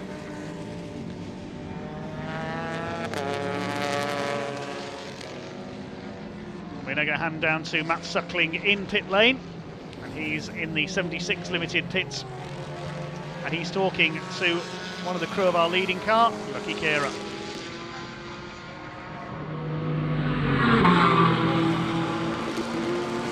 Down here with Lucky Khera. Lucky, you've just jumped out of the McLaren, doing really well. We were just watching with you there to see what was unfolding with the Mercedes, but just managed to get the lead there, didn't he, Ewan? Yeah, that's amazing. You know, I've done all the hard work, let Ewan bring it home now. It looks like you have worked hard this afternoon. It's really hot out there, isn't it? I have. I've pushed myself, mate, and I was shouting towards the end. Is my time up yet? Is my time up yet? Yeah, I'm happy with my performance, and you know, it's been a great weekend. And we had a penalty, but it's part of racing, I guess. It's nice to sit back and relax and watch what happens with the pro drivers. They do a really good job, don't they? Just like you did. Yeah, no, they're amazing. Just out of this world, aren't they? Ewan's just got the job done. Do you reckon he can hold it out to the end? I'm not going to say nothing on that. Have you enjoyed your day today, though, so far? Championship's great. People are great. You're even great. You don't have to say that. I did pay you. Lucky, it's been a great race so far. I'll let you get back and see what's going on because it's enthralling out there. Cool, thanks. There we go, Lucky Khera. He was waiting patiently to come and talk to us, but a really good fight with the McLaren and a Mercedes. So let's get back out there and see what's happening. Back to you, Dave. Thanks, Matt. Yes, McLaren Mercedes, a term heard in Formula One for many years, of course. It's McLaren ahead of Mercedes at the moment. Ewan Hankey on board. I suspect it's Tom Jackson in the Mercedes. They're separated by just over 4 seconds at the end of the previous lap. Yeah, the Mercedes has just done its best lap of the race, 1:50.268, so it's almost certainly Tom Jackson aboard. They're 2 laps ahead of everybody else. Number 7 Porsche is in the pits. This is the Class D leader, 5th overall. Looks like yes, looks like refuelling going on. There's the one of the drivers standing by there with the fire extinguisher. They brought it into the garage to refuel that car. And there's the Tyrannus up in smoke, sadly. Seen it stop out on track once, and the safety car had to be brought out. Not a happy season for MacG Racing. They'll be back out in the Brit Car Trophy tomorrow with their Mazda RX-8. Also back out, that's the Jaguar F-Type. Now, that is one of the 2 Class F cars, and we haven't seen either of them out since lap 39 of the race. So if the Thompsons keep going here and they do enough laps to be classified, they'll win Class F.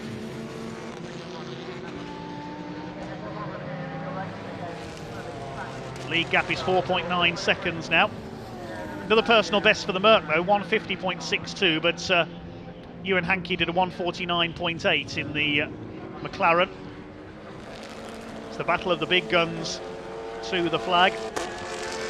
3rd place Beauvais and McDonald, but they've still got to make another stop. They've got 10 minutes to do it, because there's 30 minutes of the race to go. The pits window closes with 20 minutes to go, and the Tyrannus is retired. MacG Racing will now get their Mazda ready for tomorrow. Campbell and Webb are still in 4th place. It's Ollie Webb on board that car, as we heard. 1:51.855. That car's just done its personal best. Here's a scrap between the number 55, the BMW Z4. It's just taken the Aston Martin GT4 of Montague and Brown there. That's 4 position. They're in different classes. That's for 13th place overall. The BMW delayed early on.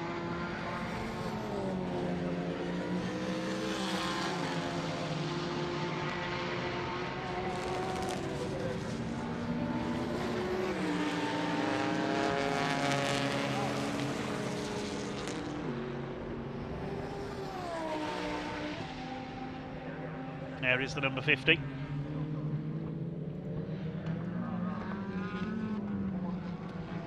And I think we can head back down to pit lane. We've just seen the Tyrannus of MacG Racing retiring, and our pit crew is down there with Ben Sharich.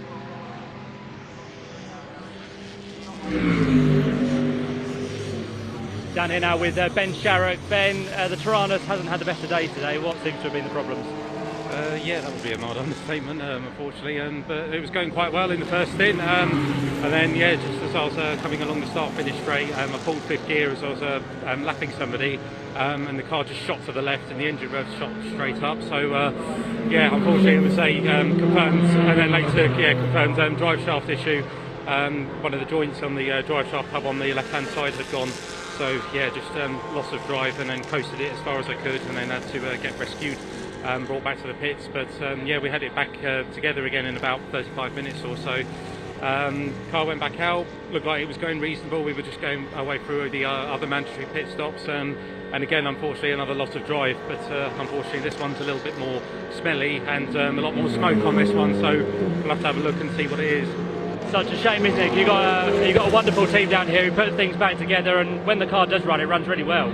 Yeah, absolutely. Yeah, I was, watching the guys at the lunch hour, and went over everything, and some of these things just, unfortunately, a part malfunction, and no one said anything wrong. It's just really gut punching when that happens. I'm sure you'll regroup now and look forward to the next round, which is in a couple of weeks' time. But it's always heartbreaking, isn't it, when it ends like this? Yeah, absolutely. Yeah, you never want to leave the weekend on a downer, because yeah, it sort of carries on to the next weekend. But I'm sure we'll be back together and yeah, have another race and as I get through.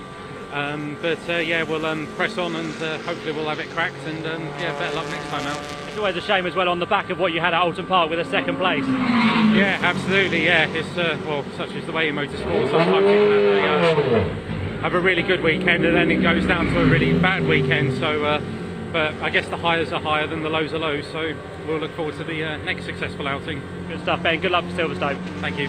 There we go, Ben Sharrock, who has been out in the Tyrannus this afternoon, but it's been plagued with a few problems, unfortunately, and that one now is another retirement from this third round of the championship. Dave. Yes, the Tyrannus sadly out of the race. Now, everybody's made their 3 mandatory stops, with the exception of the number 19 Lamborghini. Now, they're leaving it as late as possible. I imagine I'll put Dave McDonald, the pro driver, in the car for the final sprint to the flag. I think we can head straight back down to the pits with our other ace interviewer, Ewan. And he's down in the number 7 Beluga pits. We've just got a glimpse of the car there. And he is talking to one of their drivers, James Little.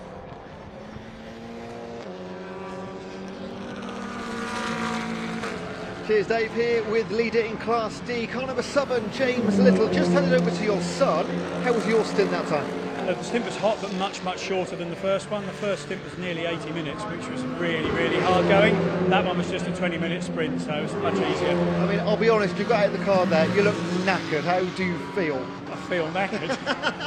I can't.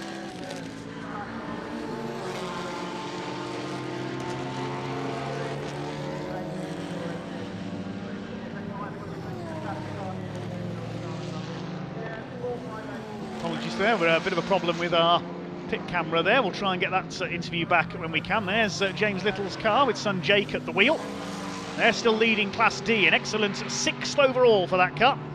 They've got the Class C leader ahead of them, which is their teammates, Cavers and Plato, and behind them is the Class E leader, Will Caswell and Brad Kaler. That number 26 Cupra is going well. Just had a very quick look at our YouTube comments thread. According to one commenter, apparently I sound like George Russell. Okay. Maybe we'll get George in to do some co-commentary one weekend.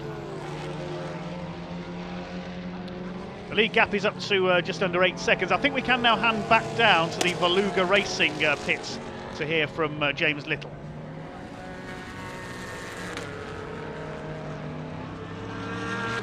We're going to try and get James Little back again. Apologies, a few problems with our camera down there in the pits.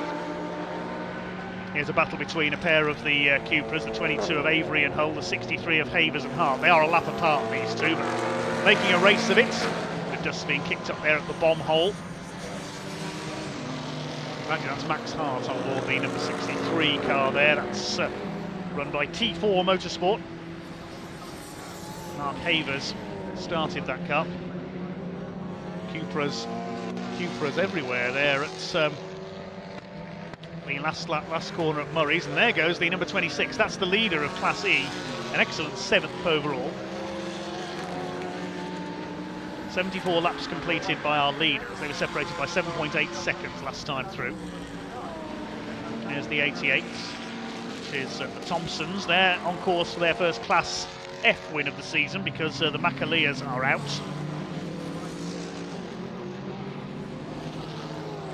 Here's number 36, a quiet race for the Team Hard Ginetta. 3rd in Class D, McPherson and Hislop. We're going to hand back down to the pits now, I think, with Ewan.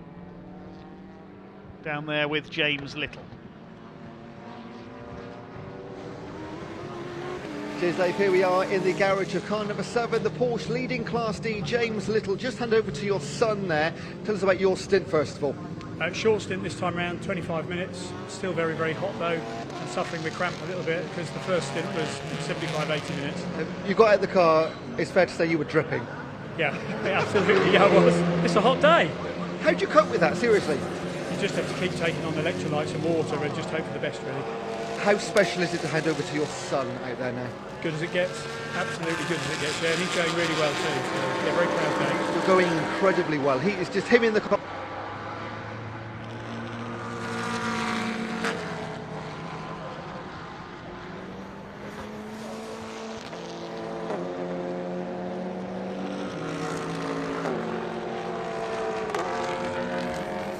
I love the sponsor, one of the sponsors there on James Little's race overalls. Cakes and ale. Doesn't get much better than that, does it? Throw in a barbecue as well, and you've got the perfect day's catering. The blue Ferrari still struggling on there, the Goddard Hollings car.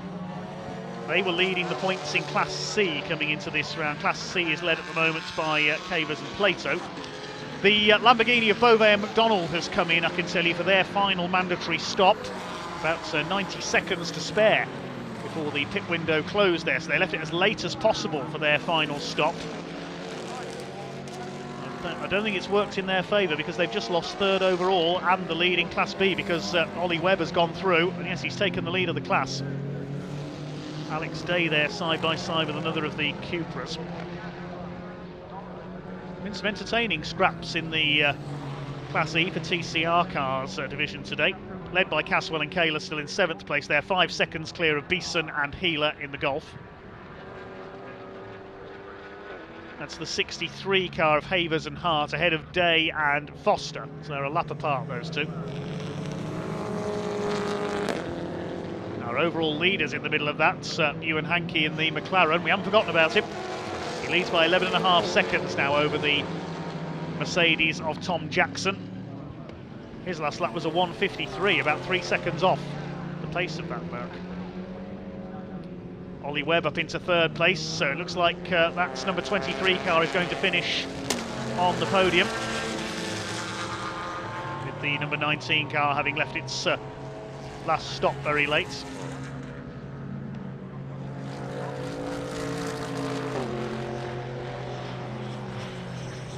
Any idea, one comment says, any idea who is currently behind the wheel of the Caswell and Kayla car? I'm not sure on that one, I'm afraid. The car of William Caswell and Brad Kayla, we didn't see their last driver change. So, ooh, sideways there, that's the Alex Day and William Foster Cupra, nearly lost it there through the bomb hole. They've got the Cavers and Plato Porsche behind them there, heading for the win in Class C. There's the leader, coming up to lap the now 3rd place car of Ollie Webb. Ewan Hankey, Tom Jackson and Ollie Webb. That really is an all-star top 3. Don't forget their co-drivers, of course, Lucky Kera, Wayne Mars and Ian Campbell. Really does show the stature of this championship, the MSUK British Endurance Championship.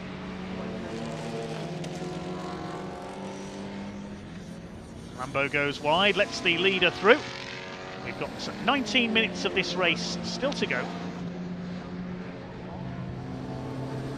I think we've got 19 cars left running now out of the 26 who started. Cars we've lost: Peter Ersheg and Marcus Clutton's Porsche, early retirements with gearbox problems. Luke Pound and Andy Tucker, the Team Brit Aston Martin, went up in smoke. Stephen Tompkins and Matt George's Aston Martin Vulcan, that had gearbox trouble. The Makalia Porsche has retired as well. The Kempen Simonsen Lamborghini had problems from the start, and the Sharrock and McGregor Taranis engine trouble, and of course the Dillon and Andrea Amici Lamborghini, which was leading when it dropped out with a differential failure. It's a bit of damage to the back of the number 19, I've noticed there. The looks like the rear diffuser has come loose. Hopefully that's not going to come flying off and affect the handling of the car. The pit window has now closed. I think everybody, yes, has made at least 3 pit stops, so no problem there. Everybody who kept going was able to do so.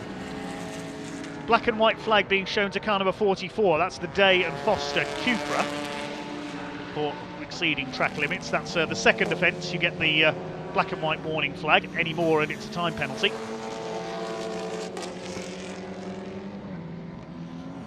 There's the number 50, the Montague and Brown Aston Martin. Second in Class D, although well behind James and Jake Little. There's the Jaguar leading Class F. There's the number 66 Astra. Good to see it's still going after all its problems early in the race. Running towards the tail end of the cars that are still going, I'd imagine. That car, yeah, 17th place. 17 laps down as well on the leaders. The 2 GT3 cars are now 3 laps ahead of everybody else, separated by just under 14 seconds. Campbell and Webb heading for the win in Class B. There goes the Mercedes-Benz AMG GT3 of Tom Jackson. And there is Ewan Hankey.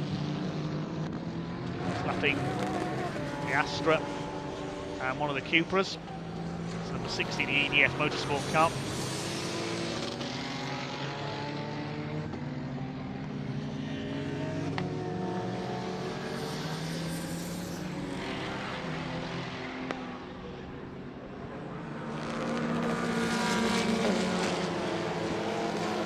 Looking like at the moment a fairly steady end to this 3-hour epic here in the sunshine of Snetterton on this Saturday afternoon. We will see some of these drivers race tomorrow, of course, in the Car Trophy races. Another pit stop race later on. We've got the Snetterton Saloons, a 45-minute race. In the lineup for that, we've got BMWs, Ginettas, Golfs, Civics, Clios, and plenty more. We've also got the junior saloon cars as well. They're always spectacular. Drivers as young as 14 in their Citroen Saxos. Harry Hickton looking for another couple of wins this weekend. It's one defeat for him so far this year.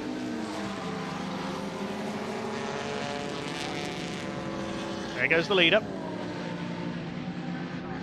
There's the third place car. You can tell the different classes by the coloured sun strips on the cars. Lamborghini with the green sun strip is a Class B car. Class A is red. Beauvais and McDonald are still in fourth place. The gamble on taking the late stop didn't work. Dave McDonald in the car. Just done their personal best, 1:53.105 his last lap. Cavers and Plato are sixth. They're heading for the win in Class C. Class D is all set to be won by James and Jake Little, the father and son sharing victory. They're well ahead of Montague and Brown's Aston Martin. Now Class E, the gap is only 6 seconds, 5.8 to be precise, between Caswell and Kayla and Jonathan Beeson and George Healer. So it's Cupra against Golf for the victory in Class E. That's going to be the main focus, I think. Just looking at the lap times, they're about the same between those two cars. And it's Ash Woodman and Martin Byford's EDF Cupra. It's in third in Class E. Stuart Hines and Anton Spires have dropped to sixth in the class.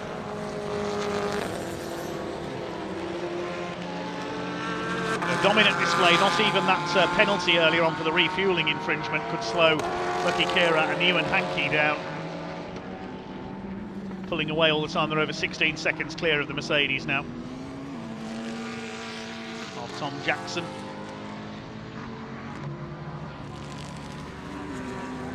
These two 3 laps ahead of everybody else. Shame the other Class A cars hit problems, a couple of delays for the BMW Z4. Great shame for number 61, the Scott Sport Lamborghini. That was up there in the lead until the differential failed. Of course, we lost the Tyrannus as well, the other Class A car. And the Aston Martin Vulcan with gearbox failure too. As they say, to finish first you have to finish. They don't call it endurance racing for nothing. There's the 51, that's the Cavers Plato Porsche, 5th overall. 13 minutes still to go. I don't want to say too much because I don't want to, as I said, put the commentator's curse on anybody. But for me, Beluga Racing and their Porsches have been the stars of this race. Faultless runs in 5th and 6th and leading both of their classes. Carl Cavers and Lewis Plato, James and Jake Little. They're loving this. Oh, and that's problems for the 3rd place car. The 4th place car, I should say, the Lamborghini. Now you can see that damage to the rear of the car. That was already there. You can see that bit of under tray hanging off. We'll have a look at what happened there if we can. Dave McDonald at the wheel in the number 19 car. Let's have a look again and see what happened there. Just a bit too quick through Brundles, over the grass on the inside at Nelson's, off onto the outside of the circuit. Let's hope that hasn't damaged the under tray any further. You can see that bit of bodywork hanging off at the back. That was already like that, bouncing its way back on. Brings a bit of dust onto the circuit. Now, hopefully, the number 19 Lamborghini will survive that unscathed and be able to continue in 4th place. There's the Mercedes in 2nd.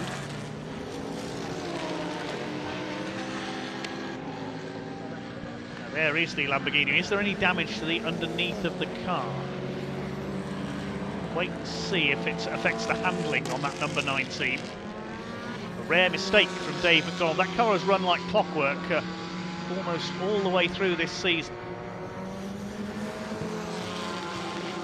Not see any obvious damage to it. There's the leader behind him. A little bit offline there, Ewan Hankey, coming through Agostini there.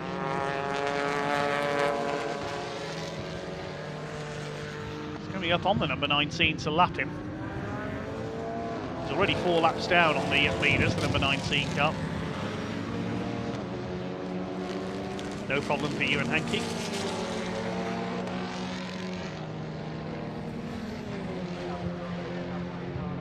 There is the Stuart Lyons Anton Spires Golf.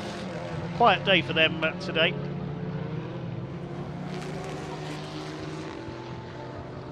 Let's take a look at the back of the number 19. Yeah, you can see that bit of bodywork flapping. He moves over, lets the leader through.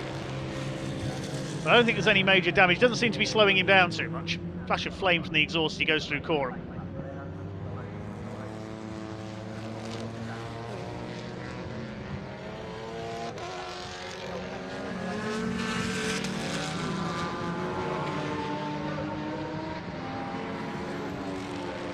It's the other Lamborghini in third place, of course, Ollie Webb. Over the line come the leaders. See what the gap is this time through as Tom Jackson brings the Mercedes through.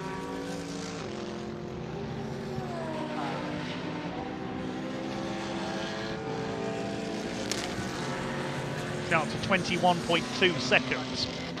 So barring any major disaster with the McLaren, Ewan Hankey has got this race in the bag for 76 Limited. Sharing with the driver he helps coach, Lucky Kira, the West Midlands-based businessman.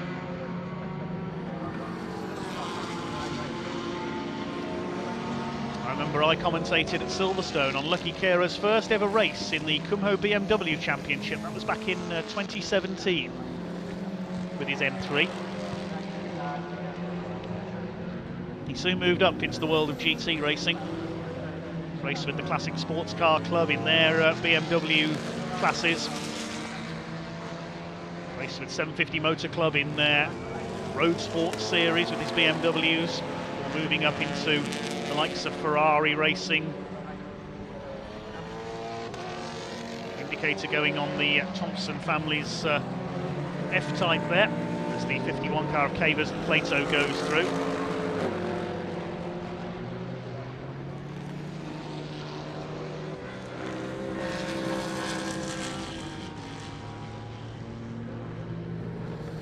Black and white flag going out for somebody. That's the driving standards flag. That's the number 24. That's for the leader. That's a warning for track limits. That's at turn 3. I think that's coming through Palmer's. They might have run wide over the curve a couple of times there. They don't want to do that again, else they will risk a time penalty.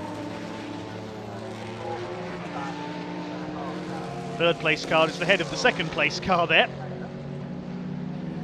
3 laps down.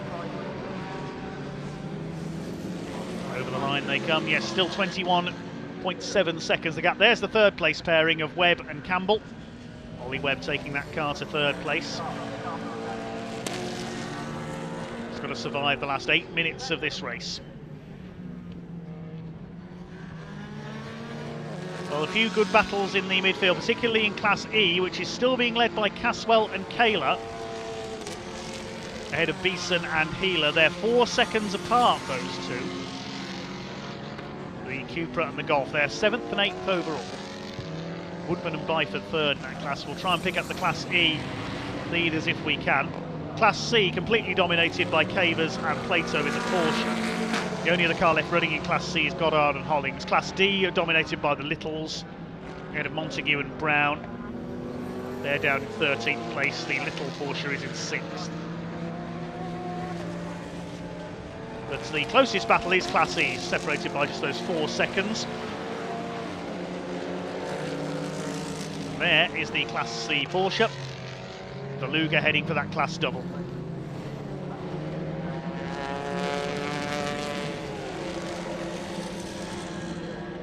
Class B, the two Lamborghinis, a lap apart, Webb and McDonald.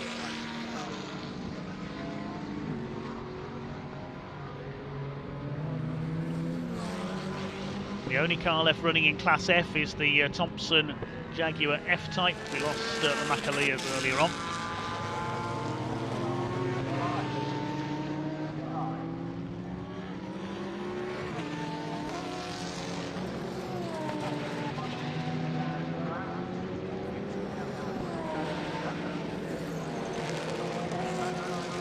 Oh, problems for the 50 car. That's the Montague and Brown Aston Martin. They were second in Class D. That car pulling in on the pit straight. Is it getting going again? No, it's pulling into the pit exit there. They've got a whole lap to do to try and get back to the pits if they've got a problem.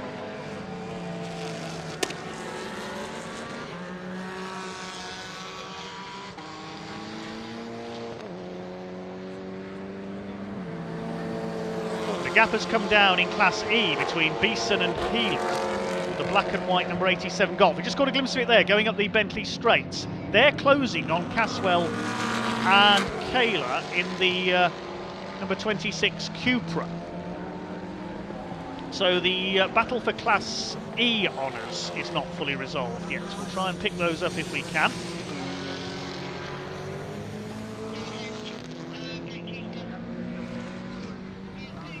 That's the 44 car. That is fourth in Class E, the Cupra in 11th place. I think that was the got a glimpse of there. I think that might have been the battle for the lead in Class E coming out of Murray's.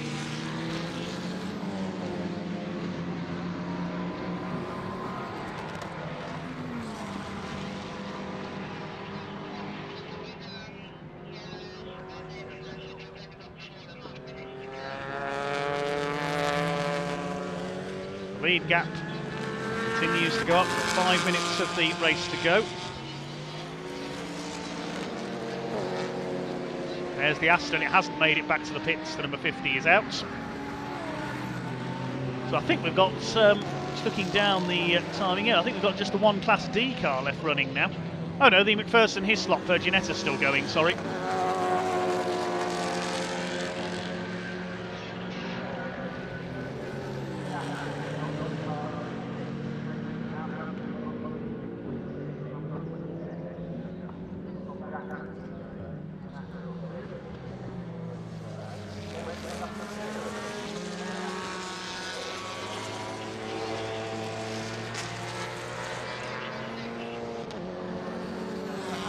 Mercedes still in second place. The gap is now 24.7 seconds.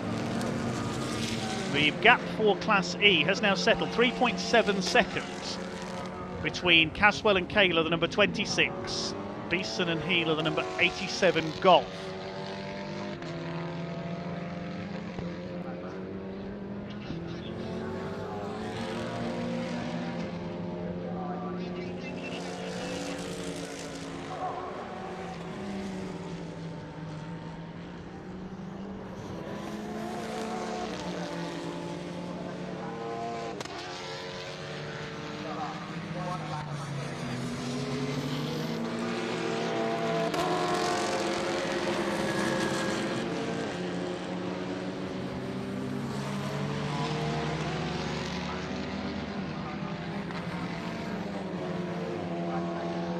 Less than 3 minutes to go now in this British Endurance Championship.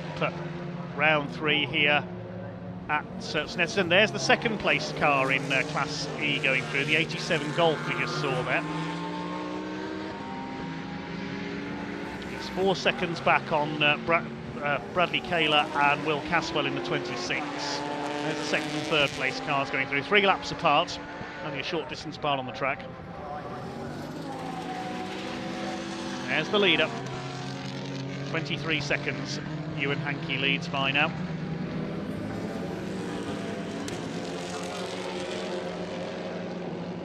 Now there is the leader in Class E, just going through into the right hand, it's the left-hander there at Agostini.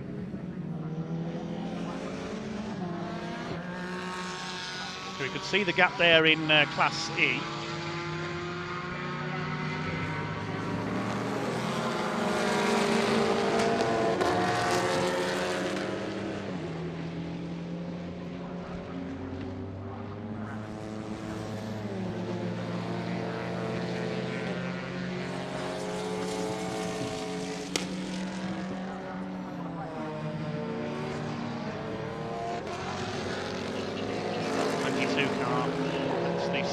this car go. There is our leader in Class E, the number 26, that's the Kayla Caswell car. See, he's got a gap of 4 seconds. This is probably the closest battle on track at the moment for a class lead. Waiting to see if the number 26 can hang on here. There's only a minute left on the clock. Leader has just gone over the line to start what will be his final. Well, even a penalty couldn't deny them. The beautiful number 24 McLaren 720S GT3. Lucky Kira is heading for his second win of the season. His first came in the opening round at Silverstone, sharing his Lamborghini Huracan GT3 with Lee Frost. That car damaged at Alton Park and he failed to race after that practice accident. So he switched to the McLaren with 76 Limited, along with professional racer, long-time McLaren GT3 racer Ewan Hankey, one of his driver coaches as well. It's Ewan Hankey taking the car to victory. Several of their main rivals falling by the wayside. 61 car of John Dillon and Andrea Amici was up there, showing their liking for Snetterton once again, but differential failure put them out. The Aston Vulcan hitting gearbox trouble. And only the Mercedes GT3 of Mars and Jackson being able to offer resistance, but after the final stops, the McLaren was soon through. And away up the road, they lead by 24 seconds, going round towards the checkered flag this time. In a season where really no one car has been able to dominate at the top so far. We've had a Lamborghini win, we've had a Mercedes win, and here at Snetterton we're going to have a McLaren win. Into the final corner comes the 76 Limited car, started by Ewan Hankey, driven to victory by Lucky Kira, driven to victory by Ewan Hankey, takes the checkered flag.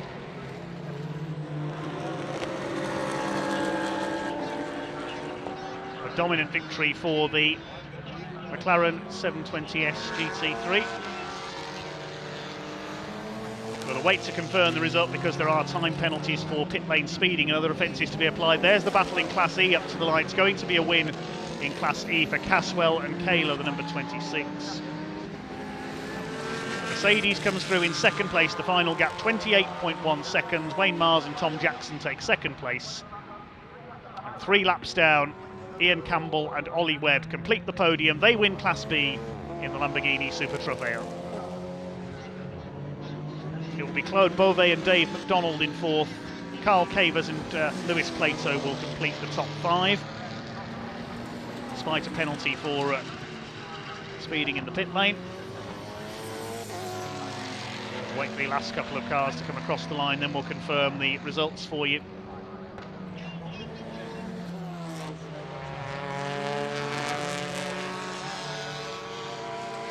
By my reckoning, 18 of the 26 starters still running at the end of that one.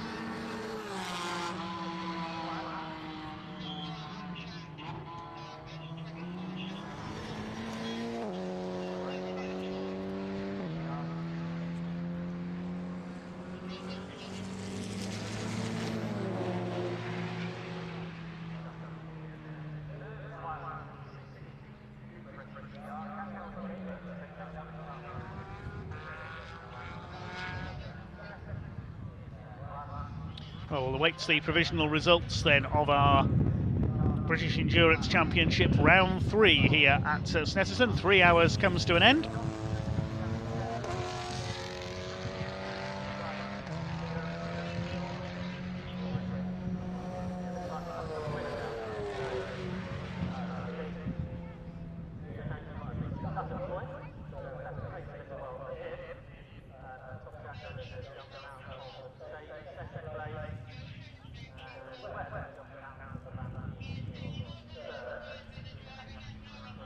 Provisional results then, Lucky Kira and Ewan Hankey take the win by 28.1 seconds ahead of Wayne Mars and Tom Jackson in the Mercedes.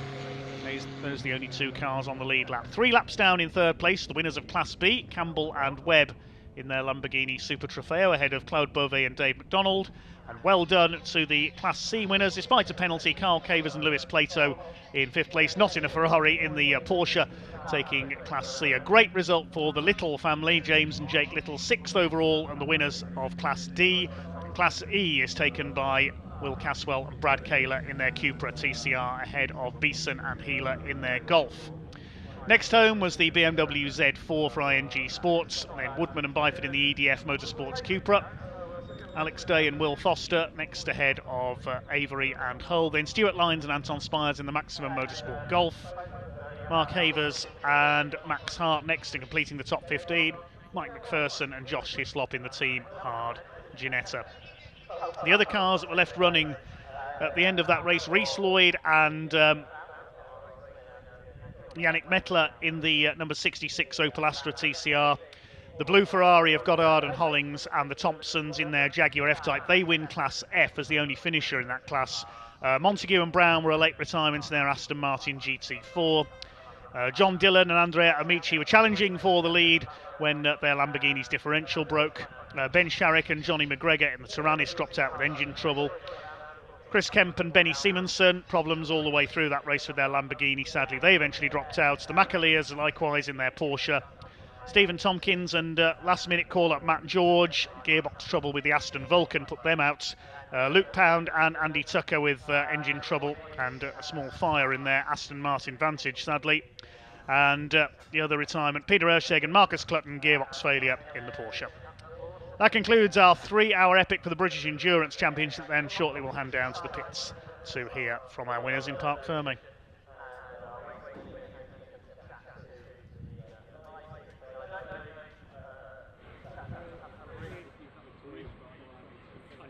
Thanks, Dave. Yep, down here with our race winner, Ewan Hankey. Lucky Kira, we spoke to him towards the end of that race. He was watching the screen with tentative eyes and willing you on as always. That was a great drive, Ewan. How did you get on today?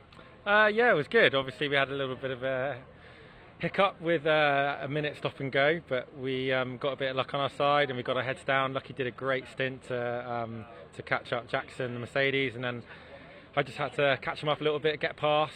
We're on double stint tyres, so it was a little bit difficult that last 45 minutes, but nevertheless, super happy for the team. Their first win, 76 with Race Lab, so yeah, over the moon.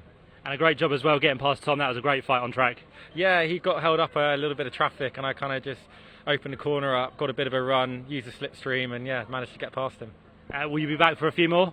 It's up to Lucky, really. I mean, I hope so. But British GT and GT Cup for me next, so maybe we'll be back here as well. It doesn't look like you worked at all this afternoon. You look fine. Well, it's definitely hot out there, I'll tell you that for free.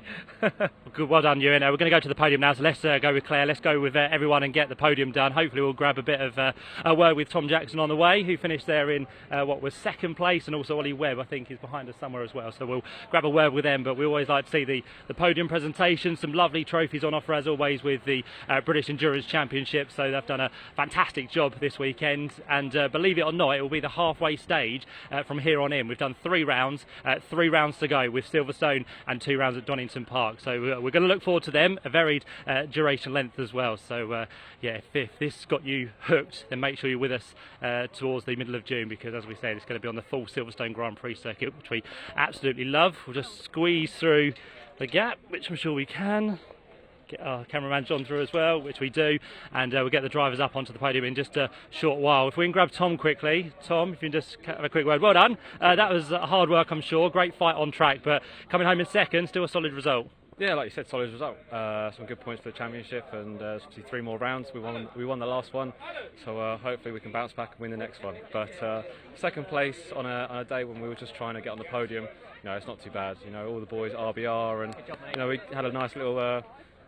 It was a cupcake, and yeah, we just had a nice little pit stop in the first safety car, which really helped our chances. And then, obviously, with McLaren, it was a little bit inevitable. Just driving past you in a straight line, nothing I could do, and just bring the car back in one piece and get a nice little trophy and go home and go to the pub tomorrow. So it's all good. Sounds good, doesn't it? Perfect weekend. With the team on the radio about how quick Ewan was catching you.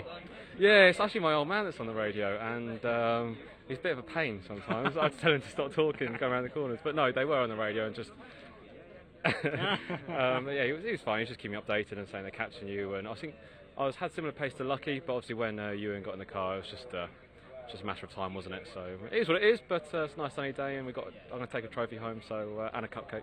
So it's all good. It's all good. Not bad at all. You've got some lovely trophies down there as well. I'll let you get on because Claire's ready, and I think Josh is ready as well. Well done, Tom. Cheers. Thank you, buddy. There we go. Tom Jackson, who finished there in second place. We'll grab a quick word with Ollie Webb as well. If we go through here and just squeeze through the crowd which has assembled down here on the podium. Great to see everyone down here, and when the podium is done we'll grab a quick word with third place man Ollie Webb as well. But always great to see the podium presentations. Claire Headley aboard the podium just to rattle through things as best as possible, and there you go, they are the trophies that are being awarded to the drivers because they've done a fantastic job today here at Snetterton. As I said, Silverstone on the way in a few weeks time, but great job indeed from all the teams down here. Here comes Wayne Mars and Tom Jackson onto the podium as well. Heard there briefly from Tom. There's his teammate Wayne Mars, who will jump onto the podium as well, and we'll very shortly see the winners of the third round of the championship, which will be heading up onto that top step for what's going to be the second time this year, of course. Lucky Carer, a winner at Silverstone, and of course we had him with Lee Frost down there at the beginning of March. This weekend though he's going to be joined by Ewan Hankey on the top step of the podium, and a big cheer from all the crowd down here in the Parc Fermé area, and they'll receive their trophies, which are the biggest of them all. They'll receive their hats as well which go with it, and that will now put them in a really good place in the championship with Lucky Carer and Ewan Hankey. And I think all the drivers we've spoken to so far this weekend have really enjoyed being part of the British Endurance Championship, which has always delivered in droves, especially here in the sunshine of Snetterton. So trophies held high. Let's very quickly grab a word with Ollie Webb before our next race gets underway, which is the Junior Saloon Car Championship. We'll very quickly head down and grab, I think there's going to be champagne as well, yeah, we're just going to try and grab Ollie Webb if we can. He's very quickly going to spray some champagne, which I fear I'm going to get soaked. So we'll stand back and we'll move back and get out of the way as best as possible. And let's go and grab a quick word with Ollie Webb. Ollie, can you come and join us very quickly? Sorry guys, let's just have a quick word. Ollie, well done. Nice to have you here this weekend. Great job to bring the car home in third place. Sorry about that. How did you enjoy that? Yeah, it was great. It's the best we could have hoped for, to be honest. First in class and third overall is what we wanted. It's a shame we had to start from the pit lane to do it. That made life very difficult, but yeah, to get this car from the showroom straight to the workshop and here so last minute and win is amazing. And we spoke to Ian during your stint. He was willing you on, he was proud of what you were doing, and glad to have you on board this weekend. Yeah, no, he's been great to work with the last couple of years, and we're just going from strength to strength, so it was really enjoyable, but looking forward to getting a bit more downforce next time. Thanks Ewan for that. There we go then, our top three in the British Endurance Championship for 2022. Round 3 is completed here at Snetterton. We enjoyed that, hopefully you did as well.